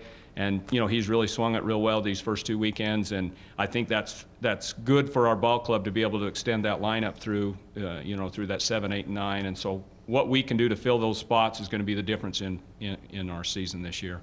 Coach Ibsen and the Dixie Flyers will meet the players in just a second, but Coach, final question with that bye, like Andy talked about earlier, you go to Cottonwood, Timpanogos. How are you approaching these games this weekend? And on the backside of that, has there been a signature preseason game that you're like really proud of the guys for, maybe certain win or certain performance? Well, I think, you know, the other night we had a real close game with Wasatch. They saved their guy for us. You know, last game of the tournament for them, they brought him out, and it was a back and forth battle. They were up for most of the game. We come back and tied. They went up to take the lead, and then we were able to come back and score a couple of runs at the bottom of the 7th to get that win. And you know, it was a gritty, gutty performance for our boys to stay with it and stay after it. And you know, that was probably the game that you would look at from a score standpoint. But you know, I'll be honest with you, you know, the Fremont game that we had with Tyson on the mound, the Bush kid was on the mound as a left-handed Washington State commit that, you know, he's probably as good a pitcher as there is in the state, and we were able to go put 5 runs on him in 5 and push him out the game. And so, you know, that was good for us as well. But, you know, like I say, it's early. You know, you take it for face value for what it is, and don't get too up or too down in regards to, you know, some of our performances in terms of what we're trying to do. Let's meet the Dixie Flyer players, have a little Q&A. We got Hobbs Nyberg, Tyson Fisher, and Peyton Harrell with us here. And Hobbs, it was pretty clear this offseason when you did not sign or commit to go play football that you were pursuing a baseball career, and now you're in your senior season, my friend. Take me through that process. It's just been fun. I've just been trying to play sport by sport because I've always been a multiple sport athlete, and I don't know, I'm just still kind of trying to figure out what I want to do. You know, I'm still young, but I'm really excited for baseball and think I'm going to go to college for baseball. You got some offers on the table? You got a lot of teams you're talking with, emailing with? What's that like? Can you tell us a little bit about that? I have a couple options, but Utah offered me earlier this week and see what happens in the future, but I'm just trying to focus on this season and enjoy high school and have fun with my teammates. So don't ask Hobbs about that till after the season. I got it. Tyson, we know you're going to stay and play at Dixie State, but talk about your thoughts coming into this season, defending the state championship. I mean, we got a great ball club. We can do it again. So, I mean, don't want to jinx anything, but we're as good as people are making us out to be. I'm just going to say it. But, I mean, we got a rotation, and I'm confident with this year. So. Peyton sitting back there nodding. Yeah. Well, take me through your role on this year's team. Obviously, we've seen you play multiple sports. How's that transition been like to baseball? And if you set some personal goals for what you'd like to accomplish along with the team goals this year? Yeah, I'm playing center this year. You know, I'm really trying to be more of a leadership role. You know, I got guys like this with me. You know, I got to play. So, yeah, and we just got to get that state title again, pretty much. And you know, I want to make All-State again, like we all do. So, you know, just be the best, I guess, is our expectation. Is it easy for you to kind of play in the shadow of these two stars? I mean, you hit 400 last year. I mean, you had a fantastic year your junior season. Is it nice? I mean, do you like the fact that, all right, everybody's going to talk about Hobbs, everybody's going to talk about Fisher. I'm Peyton Hare. I'm just going to go out and just get hits. Hey, you know, it's easy to coast. Yeah, there's no doubt. You know, I can just sit back, but it's yes and no. You know. Because when I have a good game and I'm the star, it's because I'm playing with guys like this, you know, D1 players. So, yeah, it's benefits for that. Do you like to hit behind, try to protect Tyson? Where do you like to be in the lineup? Because the coach moved you around a little bit earlier this year. No, it's tough to hit behind Tyson. When he hits one, you know, over the monster, it's like, well, there's not much I can do. But yeah, I mean, I'm just trying to do my role, you know, make us win. Tyson, I heard there was I met the Red Sox scout. There have been scouts from several major league teams. And he said, you're going to stay here and play at Dixie State, but I know that there's going to be a tempting there eventually for you to play professional ball if you get drafted in a good spot. Do you think about that stuff much? Not right now. I'm just going to focus on the season, play game by game, and when June comes around and the draft comes up, we'll see what happens, but I'm just going to go game by game and hopefully go get another ring. So those guys, what are scouts like to you? Do they come up to you, oh, way to go, buddy? You know, when you hit one over that blue 20-foot fence in center field? I mean, I talk to them after the game. They're just like everybody else. Like, they just talk to you and they let you know what you did good and what you did bad, and I just stay in contact with them, and I don't know what else to say. So. Hobbs, who's the one in the clubhouse so far this season that's maybe keeping it loose, telling a couple practical jokes? I think our whole team's just full of goofballs. I mean, I don't think there's one certain person, but Blake's a pretty funny kid, and he's probably the jokester around in the clubhouse this year. Have you and Peyton raced from home plate all the way back to home plate around the bases? And if so, who got there faster? He doesn't want to start that. He doesn't want to start that. Peyton might be faster, I'm not sure. I think I beat them both, actually. Come on. I got to have football cleats on and I'll win. No doubt about that. I'm curious. You guys, none of you really have lost a lot of games, whether it be football, baseball, wrestling matches, your whole career at Dixie. Psychologically, from sport to sport, is there a change for you, Hobbs, when you're playing football? You're going in to play Desert Hills versus playing Snow Canyon and baseball. Psychologically, is there a big difference sport to sport? They're really different sports, and you can't really get pumped up for baseball like you would for football. But I mean, both of them are really team sports, and I look at it as I try to step up. And well, every team in our region is really good, so I just try to bring my best performance every week and just do my best so our team can do good. But yeah, just get the team all on the same page and not trying to be individuals, and just do your job. If it's to bunt and lay down a bunt just to get on base and get a runner, so Tyson and Peyton and them later in the lineup can hit you in. So how is the football injury? How's the hand? I know you didn't get a wrestle this year because you want to get ready for baseball season. You feel like you're 100%? Yeah, I'm 100%. healed up Coach, good. were you concerned when you saw him go down in football late in the season? You know, the issue was I already had a wrist injury myself, so I went down to him on the sideline during the football game and says, I didn't need any company of physical therapy, So, but he's younger than me. He's going to heal faster, so he's doing a lot better than I am. So certainly there was a certain amount of concern, but he's worked hard to get himself back. How much does the way last year ended with the freshman hitting the walk-off and you guys winning the championship, how much does that figure into your psyche now? Do you guys ever think about that? That's the history, don't worry about it? What do you think, guys? We don't really talk about it. We talked about it a little bit through that weekend, and we joke about it. But by May 25th, we were already back into our summer season, prepping for the 2018 year. So we had a good weekend. It was fun, but that's in the past for us, and we've got to look forward to the next game and working forward to that. So we don't dwell on it a lot, and we don't even discuss it a lot, even in the clubhouse or any other time. And it was okay sharing the spotlight with the little 9th grader? That was all right? I'm fine with that. Yeah, 100%. Do you still give him did he ever get a braces off, or is he still wearing them? He's got braces. Okay, that's good. Coach, what do you think will be the toughest part of your job this year? Will it be lineups? Will it be situational? Will it be I think it'll be a situation for us to be able to have our players be able to recognize and accept a role on our team in terms of functioning for the team to win. And we've got some good athletes, high testosterone in the clubhouse. Everybody wants to be the guy, and everybody wants to be the lead guy. And based on the game and based on the situation and based on who's hot, that could change depending on what we're doing and whether or not our guys are going to be willing enough to step back and be able to take a team approach and be able to go do that. It's going to be the success or failure for us. And so as we work through that, we talk about it a lot, that we've had some opportunities already this season in terms of situational baseball where we've had some real good success of guys getting some bunts down and doing some things that they need to do. You may not be playing a position that you feel comfortable with or want to play. You feel like you may want to be playing somewhere else. And so that's really going to be the hard part for us, and be able to do that and be able to keep it competitive with our own self, because we're going to have enough trouble as it is, like I said, in Region 9, being able to go out every day and compete.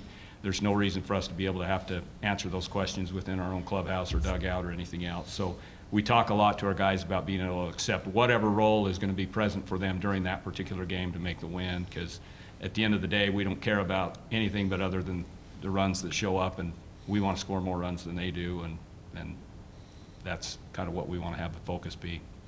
Dixie Flyers in the building. Got time for one final question, guys? Anything else for Coach or for the players? I got one. Do you have a goal number of games to win this year? I mean, is undefeated in region realistic? It doesn't matter as long as we're in first place? Or what? No, we don't even talk about that. We want to talk about winning the next game out. Certainly we want to be in a position to qualify for the state tournament, and those are the goals that we have through Region 9. We talk about, the number that we talk about all the time is 5. We want to be able to have, limit the other team to 5 free bases, and we want to have over 5 free bases through the course of our game, and that's the only number we ever talk about throughout our dugout or throughout our clubhouses is the number 5. We want to maintain that, and we're just, like I say, in Region 9, there's just no reason for us to be able to get ahead of ourselves or anything else than what it is, the game in front of us right now. So we haven't talked about anything other than winning the next game and, doing that enough so that we can actually qualify for the tournament.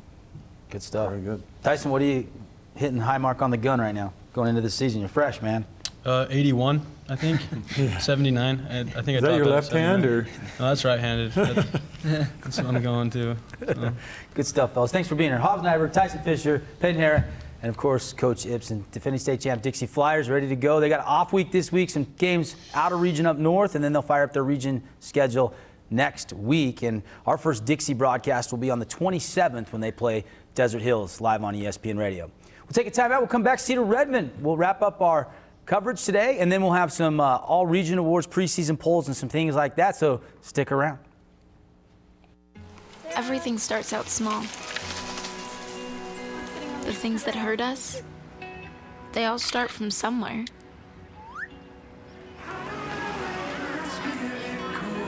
The words we say, the things we do, they can grow into something else. What was small and innocent can become big and sometimes scary. All it takes is one comment, one picture, one video for something to catch fire.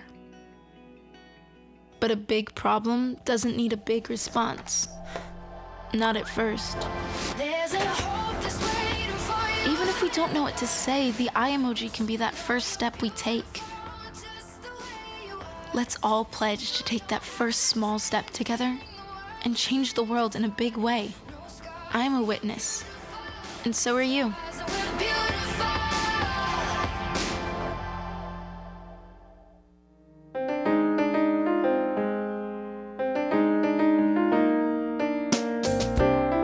Are we good? Yeah. There we are. Hi, I'm Eric Young. And I'm Jennifer Kohler. And this is, we're coming to you right before our show that we go live with Talking Point Live. And we just wanted to tell you to make sure you join us Wednesdays at 9:30, live coming to you from the studios of the CEC here on the campus of Dixie State University. Yeah, and you can catch the rebroadcast at 9:30 when we're not live, and 12:30 and 4:30. Daily, weekly. Daily? This is like way too much, Yeah. I think. But just in case you got something better to do, yeah, there's all those times you can catch it as well. Also, you can catch us on our Facebook page at facebook.com/TalkingPointLive and on the CEC YouTube channel. All right, see you there. We're basically very catchable. Well, you are.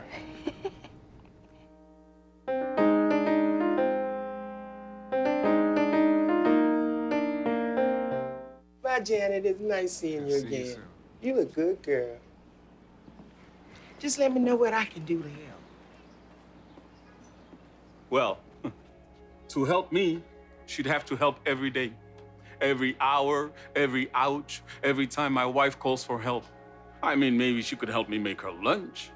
But the crust, all the crust has to be cut off the corners. She could help me run to the doctor for the 5th time this week.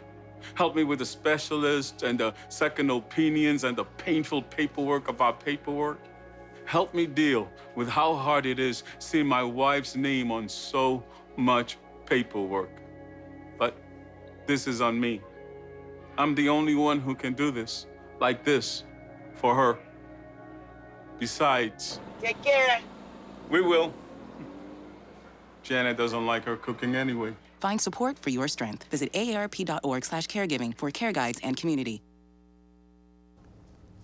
Welcome back. 2018 Region 9 Baseball Media Day. Devin Dixon and Andy Griffin, Andy Thompson hanging out with me on the panel. Glad you're with us on CEC TV, TDS Channel 22, sportsradio977.com, or on the airwaves on 97.7 ESPN. And we've got 2 teams left, the Hurricane Tigers, and then they'll be followed by Cedar. If you missed any of our coverage today, presented by Gilbert Development, you can go on sportsradio977.com, or you can go to youtube.com/community education channel, and you can watch your favorite team, watch all of the Media Day coverage. So if you're just tuning in, you haven't missed it, you can watch it a little bit later at your own leisure.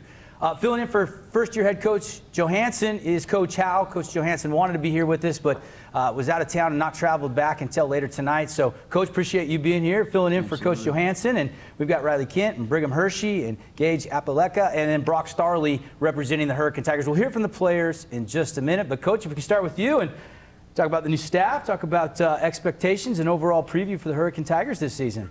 You know, we got into the fall knowing our work was cut out for us, but the boys have really surprised me. I'm new to the area, new to coaching, so the boys have been working hard, and I think we're going to surprise some people this year. How did you get on staff? You and Coach Johansson know each other well? Was it a mutual thing? We had coached together a little bit with a travel ball team in the area, and I knew there was an opening, and it just pieces just kind of fell into place.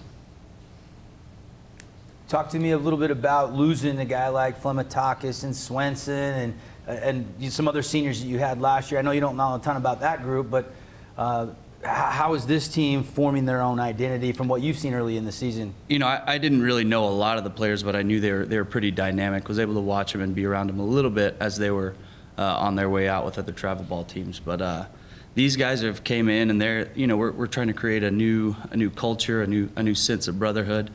And these guys are really stepping up. You know, we've got some younger guys, proven to make a point, and some older guys that are wanting to make a statement on their last year. So I think we're ready to compete.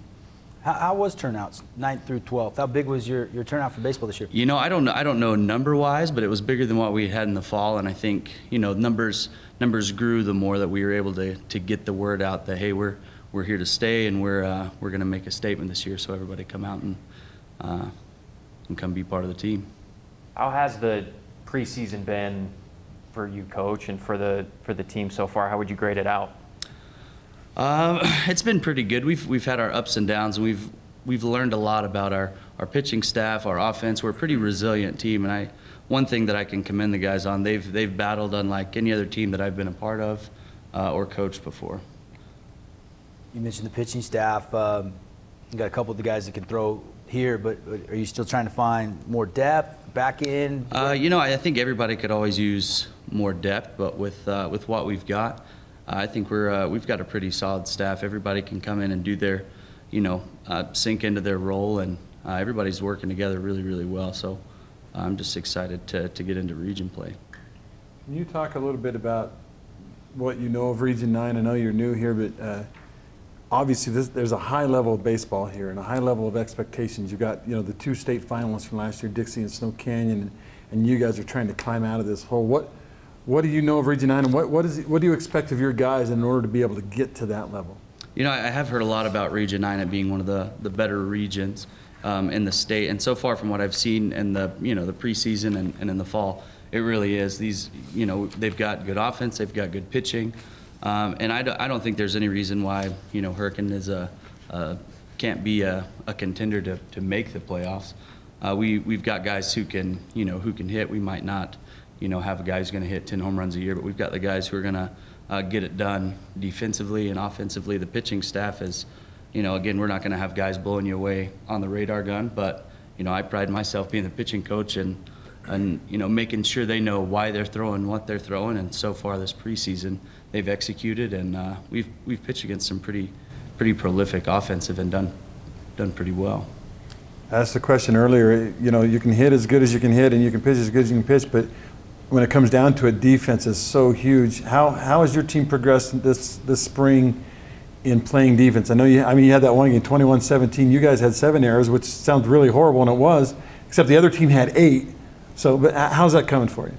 You know, we've talked about not following an error with an error and making sure that, you know, stuff just doesn't snowball, right? And catch up on you. And obviously just trying to, you know, keep things in as relatively small as you can as far as things getting out of control. And I guess, you know, as far as that one game was concerned, we just contained a little bit better than the other team did.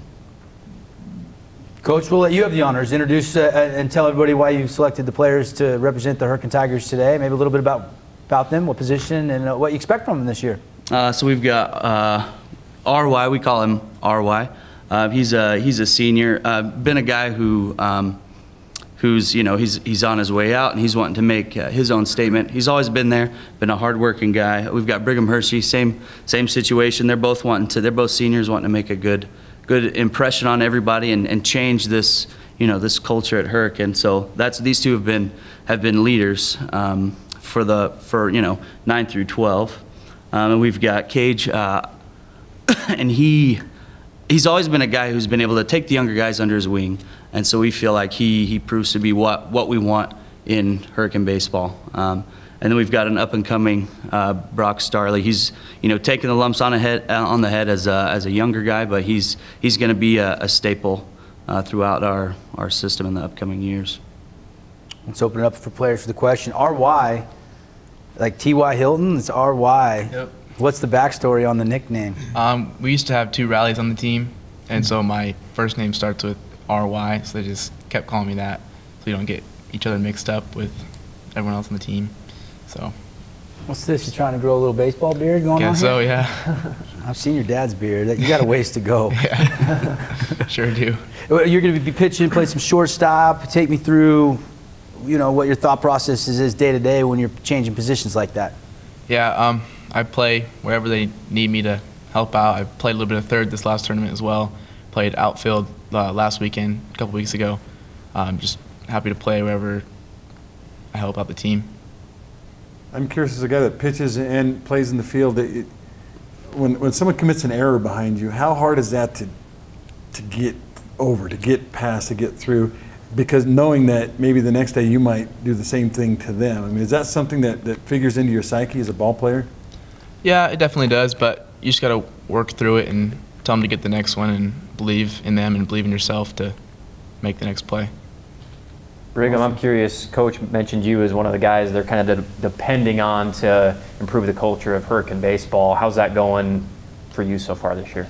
I've really enjoyed it. I've never really been the best player on the team at all. I've always kind of been the underdog guy. So I've kind of tried to show some leadership and just be more of a team player than try to stick out and stand out as one of the best, greatest guy on the team and try to be the hero of the day. That's about it. I want to try it. Cage Akipoleka. Yeah, I got it. Cage, honestly, I'd never heard your name before this season started.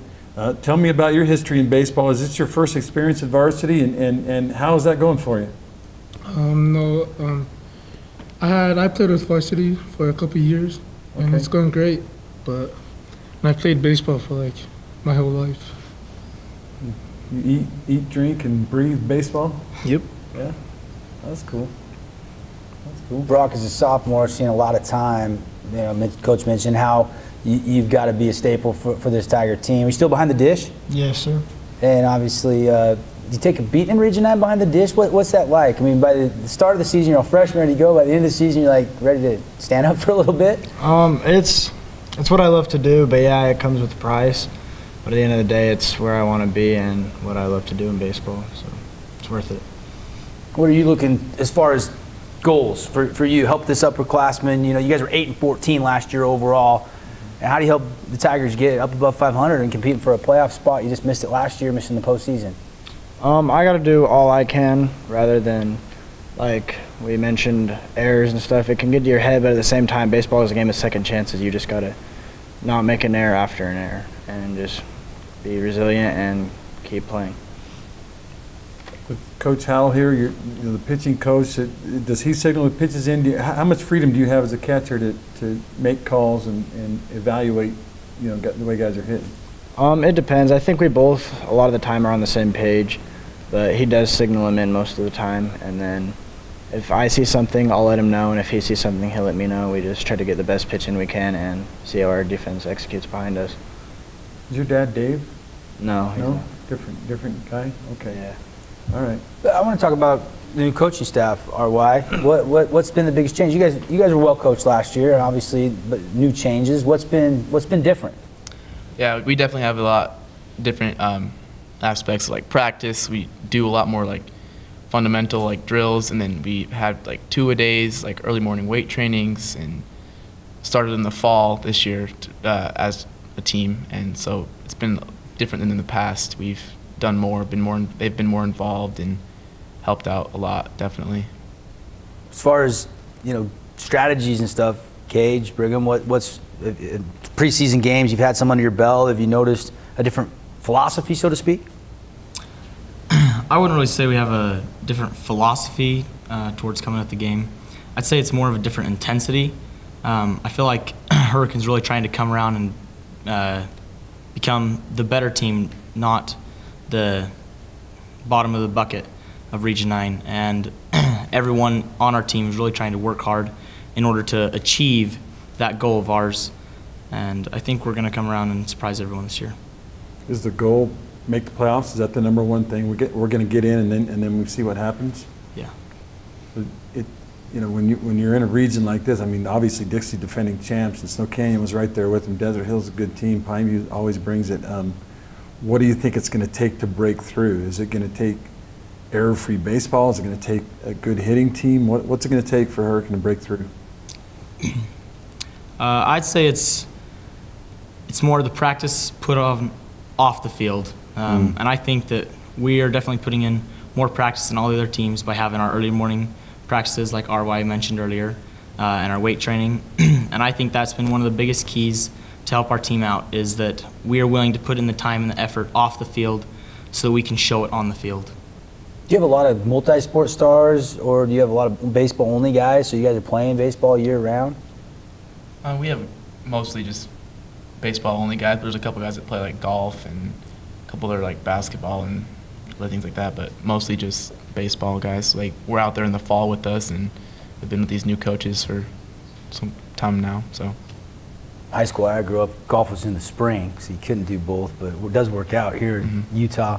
Is Heron playing baseball this year? Adam Heron going to play his senior season? He's not. He's not playing. We tried getting him out, but he just wasn't having it, I guess. So obviously some big shoes to fill there, Coach. Another guy like Heron with another senior would have been nice. Definitely, yeah. We started with 5 in the fall, tentatively 6, and then the numbers have slowly dwindled. You know, we don't frown upon it, but we wish that they could have been a part of something special this year. But you know, we respect what they want to do, and we're going to keep rolling on without them. Hurricane Tigers in the building here, 2018 Region 9 Media Day. Radley Kent, call them RY the rest of the season. Brigham, you got a nickname? No, not really. You guys, you got to come up with something. Cage, what's your? CC. CC? You lefty? Righty. Righty? Isn't Sabathia a lefty? Yeah. Okay. So how did that nickname get tagged? Now I'm curious. Well, my whole nickname was supposed to be CC Papi Rivera, but they just started calling me CC because it's easier. I'm like, because CC Sabathia is a big guy. How big are you? I'm like 230. 30? Brock, what's your nickname? I don't really have one. I thought all baseball players had to get a nickname at some point in their Maybe I'll get one You're sometime. still an underclassman, man. You got time. Yeah, I got time. Hurricane Tigers, everybody. Guys, best of luck this season. Thanks for coming in. Tigers will play the Panthers to kick off region play starting this week, and we'll have that game for you tomorrow night, live right here on ESPN Radio. Coach Hal filling in for Coach Johansson, who could not be here. And Coach, tell Coach we missed him, but great job, and thanks for coming over. Hurricane Tigers, everybody. And we're not done. One more team to go, and then we got some all-region preseason awards. It's all brought to you by Gilbert Development. We'll take a timeout. We're back right after this.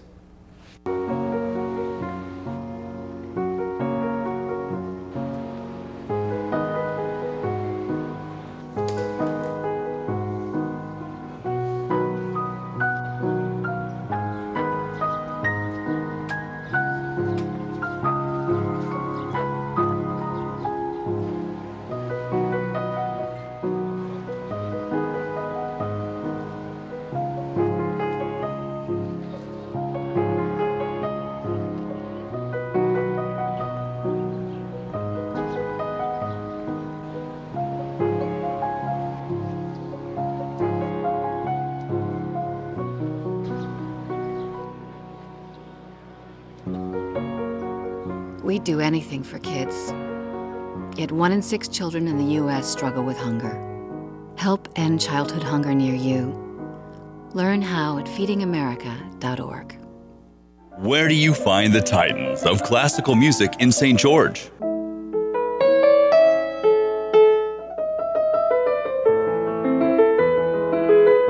Classical music on Radio St. George, 100.3 FM. Where do you find the legends of jazz?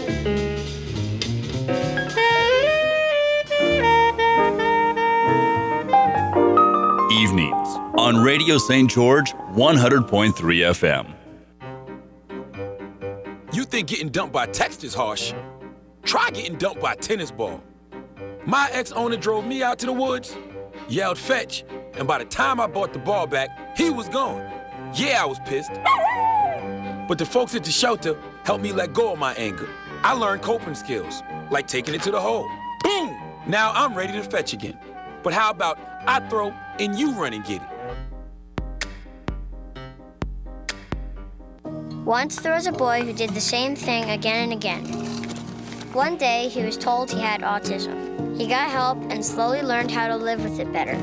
Early intervention can make a lifetime of difference. Learn the signs at autismspeaks.org. Or that the projections would be flood next Thursday? I can't do Thursday, but I can do Friday.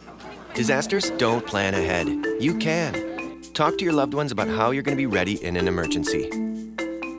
I'm Ferdinand. You look at me and think big. You think scary. But I'm a little misunderstood. Sorry I almost killed you. Kids with learning and attention issues are misunderstood too. Take the time to understand. Learn more at understood.org. There. Heard about the scarecrow who won an award? He was was outstanding in his field.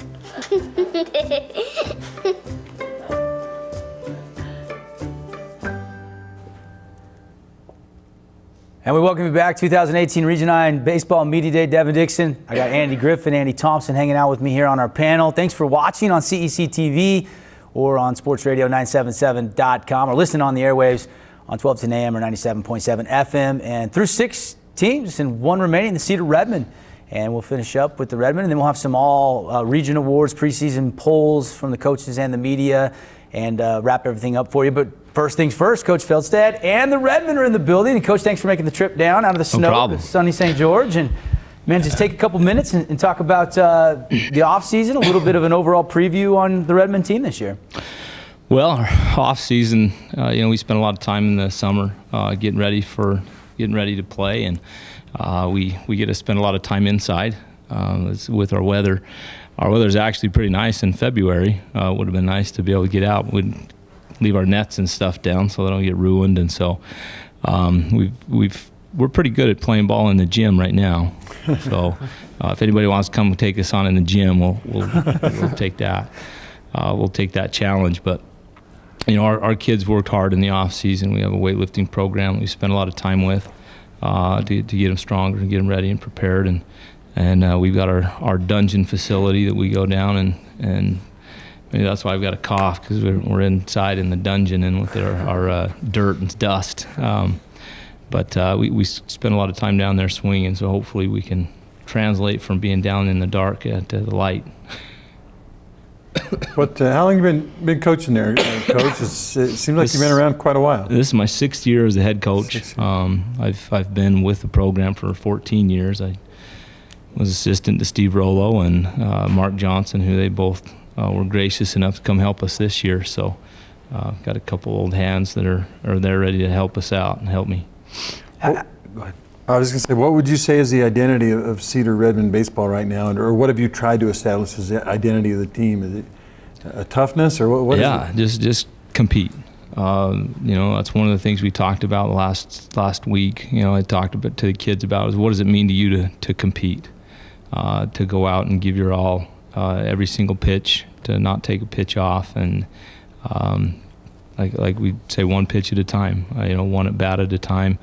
I think that's our identity, is the toughness, that no matter what the score is, no matter what's happening, we're going to give our best, whether we're ahead by 5-10 runs, down by 5-10 runs, we're going to go and have an at bat and compete. Last year it was a struggle. Yeah. Obviously, what feels different this year? Is it new talent coming up through, or what's this year's identity look like? We got new talent. We got kids that can play the game. I think the biggest difference is these guys have a better belief in themselves. They've come and they've put in the time. They've worked a lot harder than the year before, where those seniors they had a lot of other things going on in their lives, and so these guys have dedicated themselves and put in the time and effort to be successful that we feel like we need to do.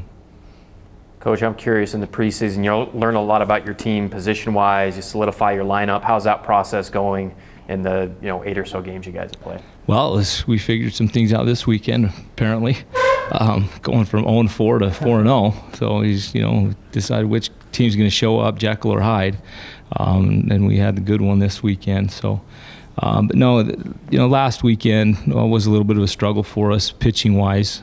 We had some guys. Had an injury to one of our starters.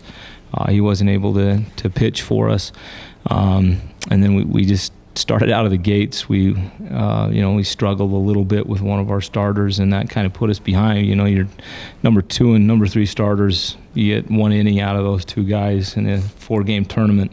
That kind of put our pitching staff a little bit thinner down, and so, but we competed. Like we said, and we lost those 4 games by a total of 7 runs, all 4 of them, and this weekend we were able to turn that around and get some W's. Coach, talk about your rotation. Do you have a solid 1 and 2 that'll go during region play? Is there a third that could pop in there? And what's the back end of the lineup look like right now? Well, we got some kids that have stepped up and threw the ball really well for us this weekend. You know, you guys saw Bridger Bunnell last year. He's going to be the ace. He's going to be the guy that we're going to look to quite a bit. And we've got Tanner Ayer is going to be another kid that's going to come and throw a lot of innings for us. Logan Smith is another guy that's going to throw. He threw a really good game against Skyview. He struggled last weekend and then bounced back and threw the ball exceptionally well for us. You know, the sophomore Dalton Groning threw against Richfield the other day, and he actually came in and threw against Box Elder and did a really good job for us. And so I feel like we're deep. Even Marcus has come in. He's got our best ERA in an inning. He threw for us. He's had some arm problems the last few years, but he's finally healthy and going to be able to contribute on the mound for us. And Chase has done a good job out of the bullpen as well. So I feel like we've got some arms. We got Andre Castaneda, a sophomore too, that's back. He had Tommy John surgery, and so we've got some kids that can throw, can pitch the ball, and it's just giving them the experience and the confidence at that level to be able to compete. Cedar Redmen, Coach Fieldstead with us here. Let's meet the players. Let's bring in the players, then we'll go back to some ghosts for some final comments. Cedar Redmen, Marcus Johnson, McLean Anderson, Chase Houston, all representing the Redmen here with us today. And Marcus, we'll start with you. Take me through your role on this team and your expectation level as one of the leaders of the Redmen this year, and what that thought process is like. And you know, maybe tell us a little bit about what your thoughts on are getting ready for the region season, which starts this week. You guys got Desert Hills this week. Well, growing up in this region and playing against these teams all my life, I've learned to know that the region's open. Anybody can beat anybody, and we have respect for every team we play. But we're ready to go compete. Good point. Trey Allred was with us earlier, and late in the year last year, you guys kind of diminished Desert Hills' chances of winning a region title and got it there. So, good point. McLean, let's bring you in and talk a little bit about how many games in the off season? What's the off season like? Do you play any other sports? I don't know a lot about you. I played a lot of sports growing up, but then when I got into high school, I played football my freshman year, and then I got a lot of concussions. I've had 4 growing up, so I just stopped, and I've always loved baseball, so I kept playing that.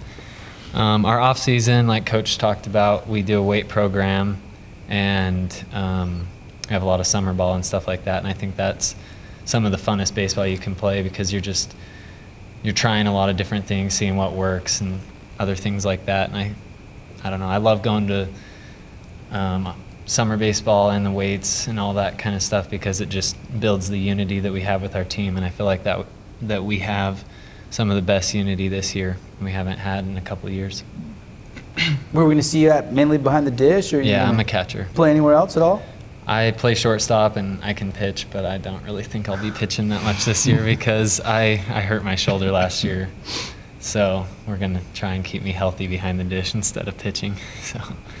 Chase, I'm curious, looking at your stats, already got a bunch of extra base hits this year, seen the ball pretty well, it seems like. Maybe talk about something you worked on in the offseason that it's kind of paying off for you. I actually hit with a 34 all offseason, and then I actually switched to a 33, and my hands feel really fast. So, yeah, I've seen the ball very well. Right on. Yeah. Bat speed, that's what it's all about, right? Yeah.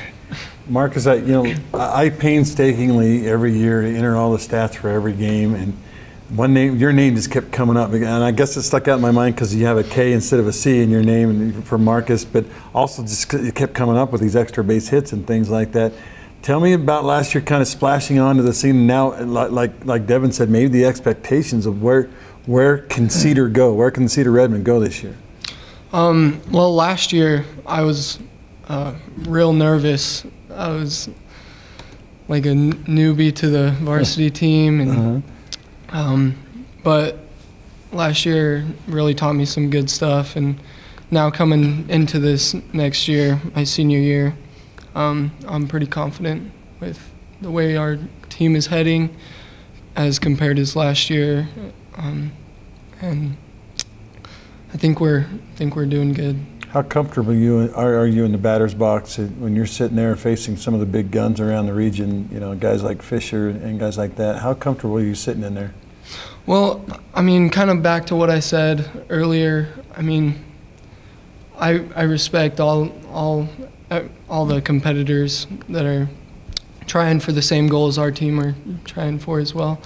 But I don't have any fear up there. I'm ready to play my game. That's awesome. You guys getting next level looks? Is this a big senior year for you guys? I mean, is that dream of playing college baseball alive? What's that like, Chase? Just curious for you. Yeah, the dream is alive. I'd love to play college baseball, but I'm really mainly focusing on education, of course. But if I do get an offer, I will, of course, take it. Coach, you prepped these guys good. Good answers coming out. We listened on the way down to read. we had a tutorial on the way down. Do you feel like you're ready for region play to start? I mean, or do you wish you had some more preseason games? You mentioned the snow. You're inside the gym. I wish we had more time outside. You know, we come down here during basketball and Snow Canyon's outside and under the lights. Like I said, I listened to Reed, and he said, "Wow, I wish we had more practice. So we just start." Well, me too. I wish we were outside more, but it is what it is. We've dealt with this for years. You know, we don't get outside as often as these other schools, so I think it puts us behind just a little bit. But we're able to come down and play this last weekend and get some. It's just seeing the ball off the bat for outfielders and infielders more than anything is the challenge. But I think we're ready to go. I think we had a good weekend. We had a couple good. We had a good week of practice last week. Kind of refocused on some things, and I think they're ready to go compete. It wasn't that long ago. 2 years ago, you were playing in the state championship game. Was it 2 or 3 years ago? Anyway, 2 years ago. 2 with Riker Tom and Drake Lewis and all those boys. Do these guys that are on the team now, were they there to experience that, maybe as JV kids or younger kids, or do you have to try to convey to them what has to happen to get to that point? These sophomores, they were there. They were there with us. They saw the work ethic. They saw the work that was done and the things that were the time that was put in, and they understand what it takes to get there. And I think that hunger is there. They want to have those same experiences. After a year off and not being able to make the playoffs, they realize that it takes a higher degree of focus for us to be able to get back to that level where we want to be. And we feel like we can accomplish that this year. That was a heartbreaker. 4-3, Pineview won by 1 run, if I'm not mistaken. Yeah, a heck of a game. Logan LaFemina. Yeah. Took an extra base hit away from Ryan Slack. I think his little brother's His little brother's on the team. Yeah, Roman. You know, he's a good player too. You know, there's, listening on the way down, we got to listen to Dixie and Snow Canyon, and this region is so competitive.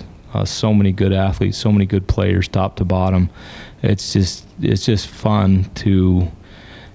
I get on and look at where Dakota Donovan is, and I look at where Keaton Kringlin is, and I look at Riley Gates and all those guys that are playing Division I baseball, and it's fun to be associated. And Riker's up at Utah, and all the success that these guys have had is fun to watch, top to bottom, throughout the region, and build those relationships with those kids.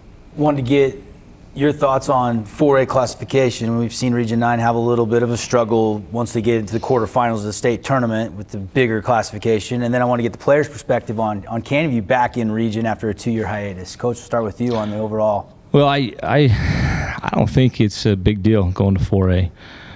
There's a few teams that have come down that I have a good friend that coaches at Spanish Fork, and he was excited for us to come. He said he felt like the competition level was going to be better for them at 4A with us coming up rather than them coming down. So I found that was a pretty interesting conversation I had with him, because they come down to all the preseason tournaments, and he sees what the teams down here do. And so I think I don't think it's going to be a big deal. State tournament, yeah, it's going to be a little bit tougher for a 4 seed to go knock off a 1 seed from one of those. From a Spanish Fork or a Salem Hills, some of those schools, but we're facing that every day. Every single time we step on the field in Region 9, that's what we're facing. So. And then back to the other question I had. I mean, let me pose it like this. I mean, we see whether it's Dixie and Snow Canyon, or if it's Pineview and Hurricane. Over the years, the rivalries in St. George change, and I know you guys have been a part of those. You know, depends on who's up and who's the top of the standings. But what's that rivalry in baseball going to be like when you guys play Canyon View again after? I know you've still been playing them, but in a region game.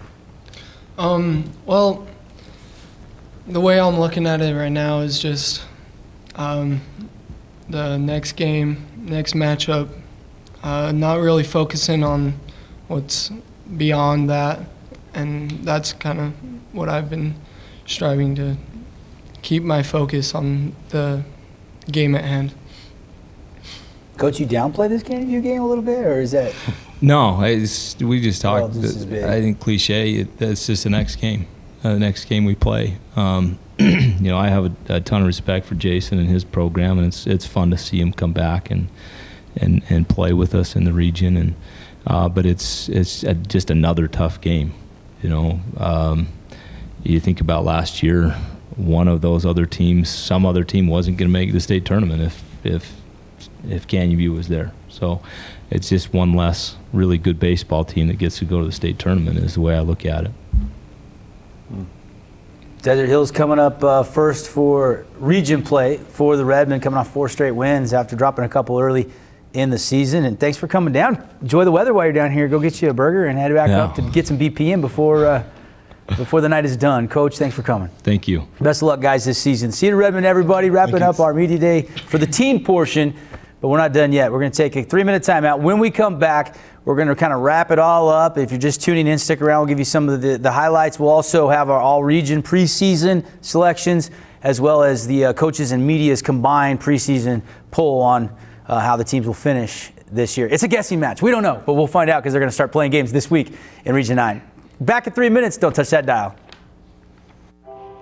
Most of my family, they never graduated high school or even let alone go to college, so I'm trying to break that barrier. My daughter, Brooklyn, was also a motivation for me to go back to school. It's been so amazing to be able to give our child the life that we kind of pictured us having, even though we didn't really have that. I've been in foster care my whole life. He's so strong to just be able to leave that all behind and still be able to take care of his daughter and be a good husband. Every day after work, went straight to school, studied hard, and it paid off. I could not have done it alone. We've been through so much in our life, and he never used that as an excuse, but as motivation to do better. I see the future is really bright for me. The high school diploma is just added to the confidence, and now I feel unstoppable. Find free adult education classes near you at finishyourdiploma.org. Radio Dixie 91.3. We don't play that. Nope, not that. A big fat no there. That's what we play. And stuff like that. On St. George's only alternative, Radio Dixie 91.3. Oh, and from 9 till midnight, we play this. I need a one dance. And this. Radio Dixie 91.3 FM. Todd's a great guy. I mean, look at him. What a sweetheart. Attaboy. Wait, Todd, what are you doing? How totally selfish and un-Todd-like of you. Come on, Todd. Come on, man. So, I'm kind of new here, but I've noticed a trend. My human does this funny thing where she goes around and gets all my toys, and then she hides them in that basket by the door. You know, but it's always the same basket, and it's always in the same place. And then she acts so surprised when I find them, but, you know, she's putting them in the same basket. Again. It's like, hello? That's where you put it last time. You were the worst at hide and go seek.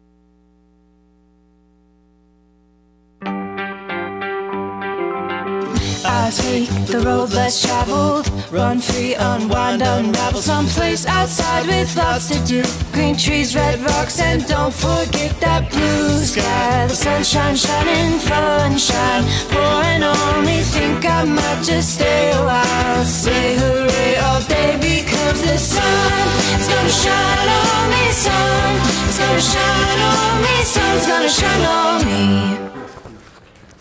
And welcome back, Region 9 Baseball Media Day, presented by Gilbert Development. In the books, except for kind of a quick recap and then some preseason awards that are all coming your way. And we started early on at 3:30. If anybody missed any of our coverage from a specific school, you can always go to youtube.com/community educational channel. We'll have those archived as well a little later tonight or first thing in the morning on sportsradio977.com. So if you missed anything on the radio side, you can be able to go back and watch the simulcast as well. Appreciate CEC TV and everybody for hosting, and appreciate all the coaches, select players for coming, representing the schools. It's been a lot of fun, Andy. And what were some of the big things that stood out in your mind from some of the teams today? Well, you know, I think a lot of attention in the preseason goes towards Snow Canyon, Dixie. Kind of been on autopilot in the preseason. Won some big games by a large margin, but also won some close games. But they haven't lost yet. They've got the big name players. But then you got a team like Desert Hills who's finding, talking with Coach Allred, different ways to score this year, being more aggressive on the base paths, manufacturing runs. Just talked to Coach Feldstedt from Cedar. Started the season 0-4. Then this last week, I went 4-0. They're playing their best ball of this young season, headed into region play. So I just can't wait to play ball in region. Yeah, obviously, a lot of talented seniors did graduate, but then you have a lot of teams that have a lot coming back. You look at Dixie and Snow Canyon, and the reason they're having such success is because a lot of their underclassmen were stars for them last year, and they played head-to-head for the state championship. So obviously, they're probably going to be number 1 and number 2 in our preseason poll, and we'll have that for you just in a second. But behind that, I think it's wide open, and there's still 2 more playoff spots up for grabs. Yeah, and I think that's the big question is the Pine View's Hurricanes. Canyon View, new to the region, which everybody's excited about. That core, we probably know the top 2, maybe the top 3, but there is going to be a big, and I think a really exciting race for that, for the last maybe 1 or 2 playoff spots this year. Yeah, obviously the bullseye will be on the Dixie Flyers. They're the preseason number 1, according to the Des News, the Salt Lake Tribune. They're the defending state champs. They only lost 3 games all year last year. But that's got to be fun for all these other teams to try to take that away from them and maybe win a Region 9 title. And obviously they have 2 no-hitters, actually 3 no-hitters already on the season. 2 from Cooper Vest, who's now only a sophomore. He's the kid that hit the walk-off home run to beat Snow Canyon last year for the title. And then, of course, Tyson Fisher, who, if I could kind of gauge Andy Griffin's question to him, he's going to play his season out. He plans on playing at Dixie State, but if he's drafted high enough, I don't think there'd be any shock that he might turn pro right out of high school. He's that talented. Yeah, and he started hot. I mean, 6 innings, 18 Ks. They're hitting the long ball. Last year they led the region by quite a ways, I think with over 24, 25 home runs. They're on pace to do the same. Obviously the front end of the lineup with Hobbs, and then you've got the big dogs like Payton, like Tyson Fisher, who were hitting them behind him. That's going to be a tough team to beat this year. Yeah, obviously Desert Hills went pretty deep in the postseason last year. A lot of people think they might be a playoff team. You heard Coach allude to the fact, hey, we playoffs. So they're planning on it. They think they got a good enough team to do it. And if Dixie, Snow Canyon, and Desert Hills all make the playoffs, then you got Pine View and Canyon View and Cedar and Hurricane fighting for 1 spot. So those games can be just as big as when Snow Canyon plays Dixie, which will be, by the way, the very last week of the season. We'll see the rematch of the state championship. Yeah, no games off for any of these teams, and that's the attitude of football. All the media days we have, Region 9 is so competitive, there's so much parity, but we talk about the compelling games that will be played on the top end of the standings potentially, but as you say, these teams have been working in the weight room. The Cedar team's been practicing in the gym, just prepping, because I know every game is going to be huge for them to get into the playoffs this year. All right, Andy Griffin is going to rejoin us now, and he's got everything tabulated. We asked all the coaches, we had all the media, and he's got some awards, the all-region preseason ballots, and then obviously the prediction on how they'll finish. Andy, what do we got? Well, let's start off with the order of finish projected, and actually not really a lot of surprises there. In fact, on every ballot except 1, Dixie was picked to win the region. Not a surprise. Not a surprise at all. Snow Canyon, every ballot but 1, they were picked to finish second. They got the only other first place vote. Desert Hills unanimously in 3rd. Pine View 4th.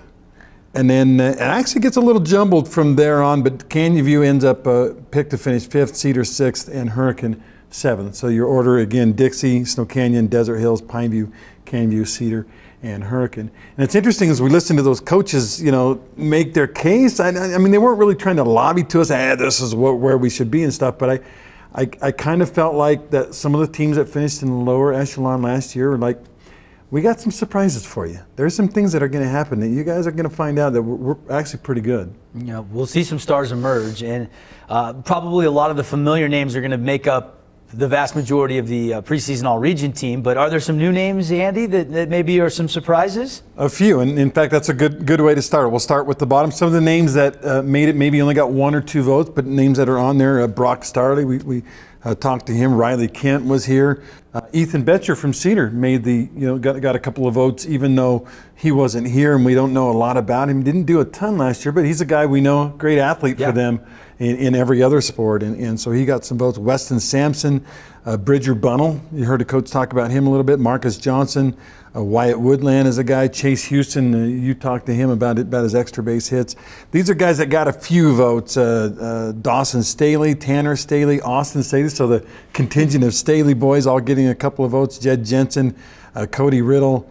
Cooper Vest got, out of the 10 ballots, or 11 ballots, he was on 4 of them, which surprises me a little bit because I thought he would be on 8 or 9 or 10 of the ballots. So I definitely had him on mine. I mean, what a freshman. I don't know if we've seen a freshman since Chunder Nyberg or Riley Gates do what he did as a freshman. That was pretty special. The splash on the scene, I mean, he did some things and did well last year, but then to hit the championship home run, and then to come out this year, and all he's done is pitch 10 innings and allow 0 hits. And in fact, I think he allowed like 1 base runner the first one and 1 base runner the second one. I mean, that's amazing stuff. He is very polished for a sophomore. He was polished as a freshman. It's amazing how he handled it. The maturity level of Cooper Vest is like a senior, and yet he's only a sophomore. And he got the braces off, so he's in good shape. He saved that some money.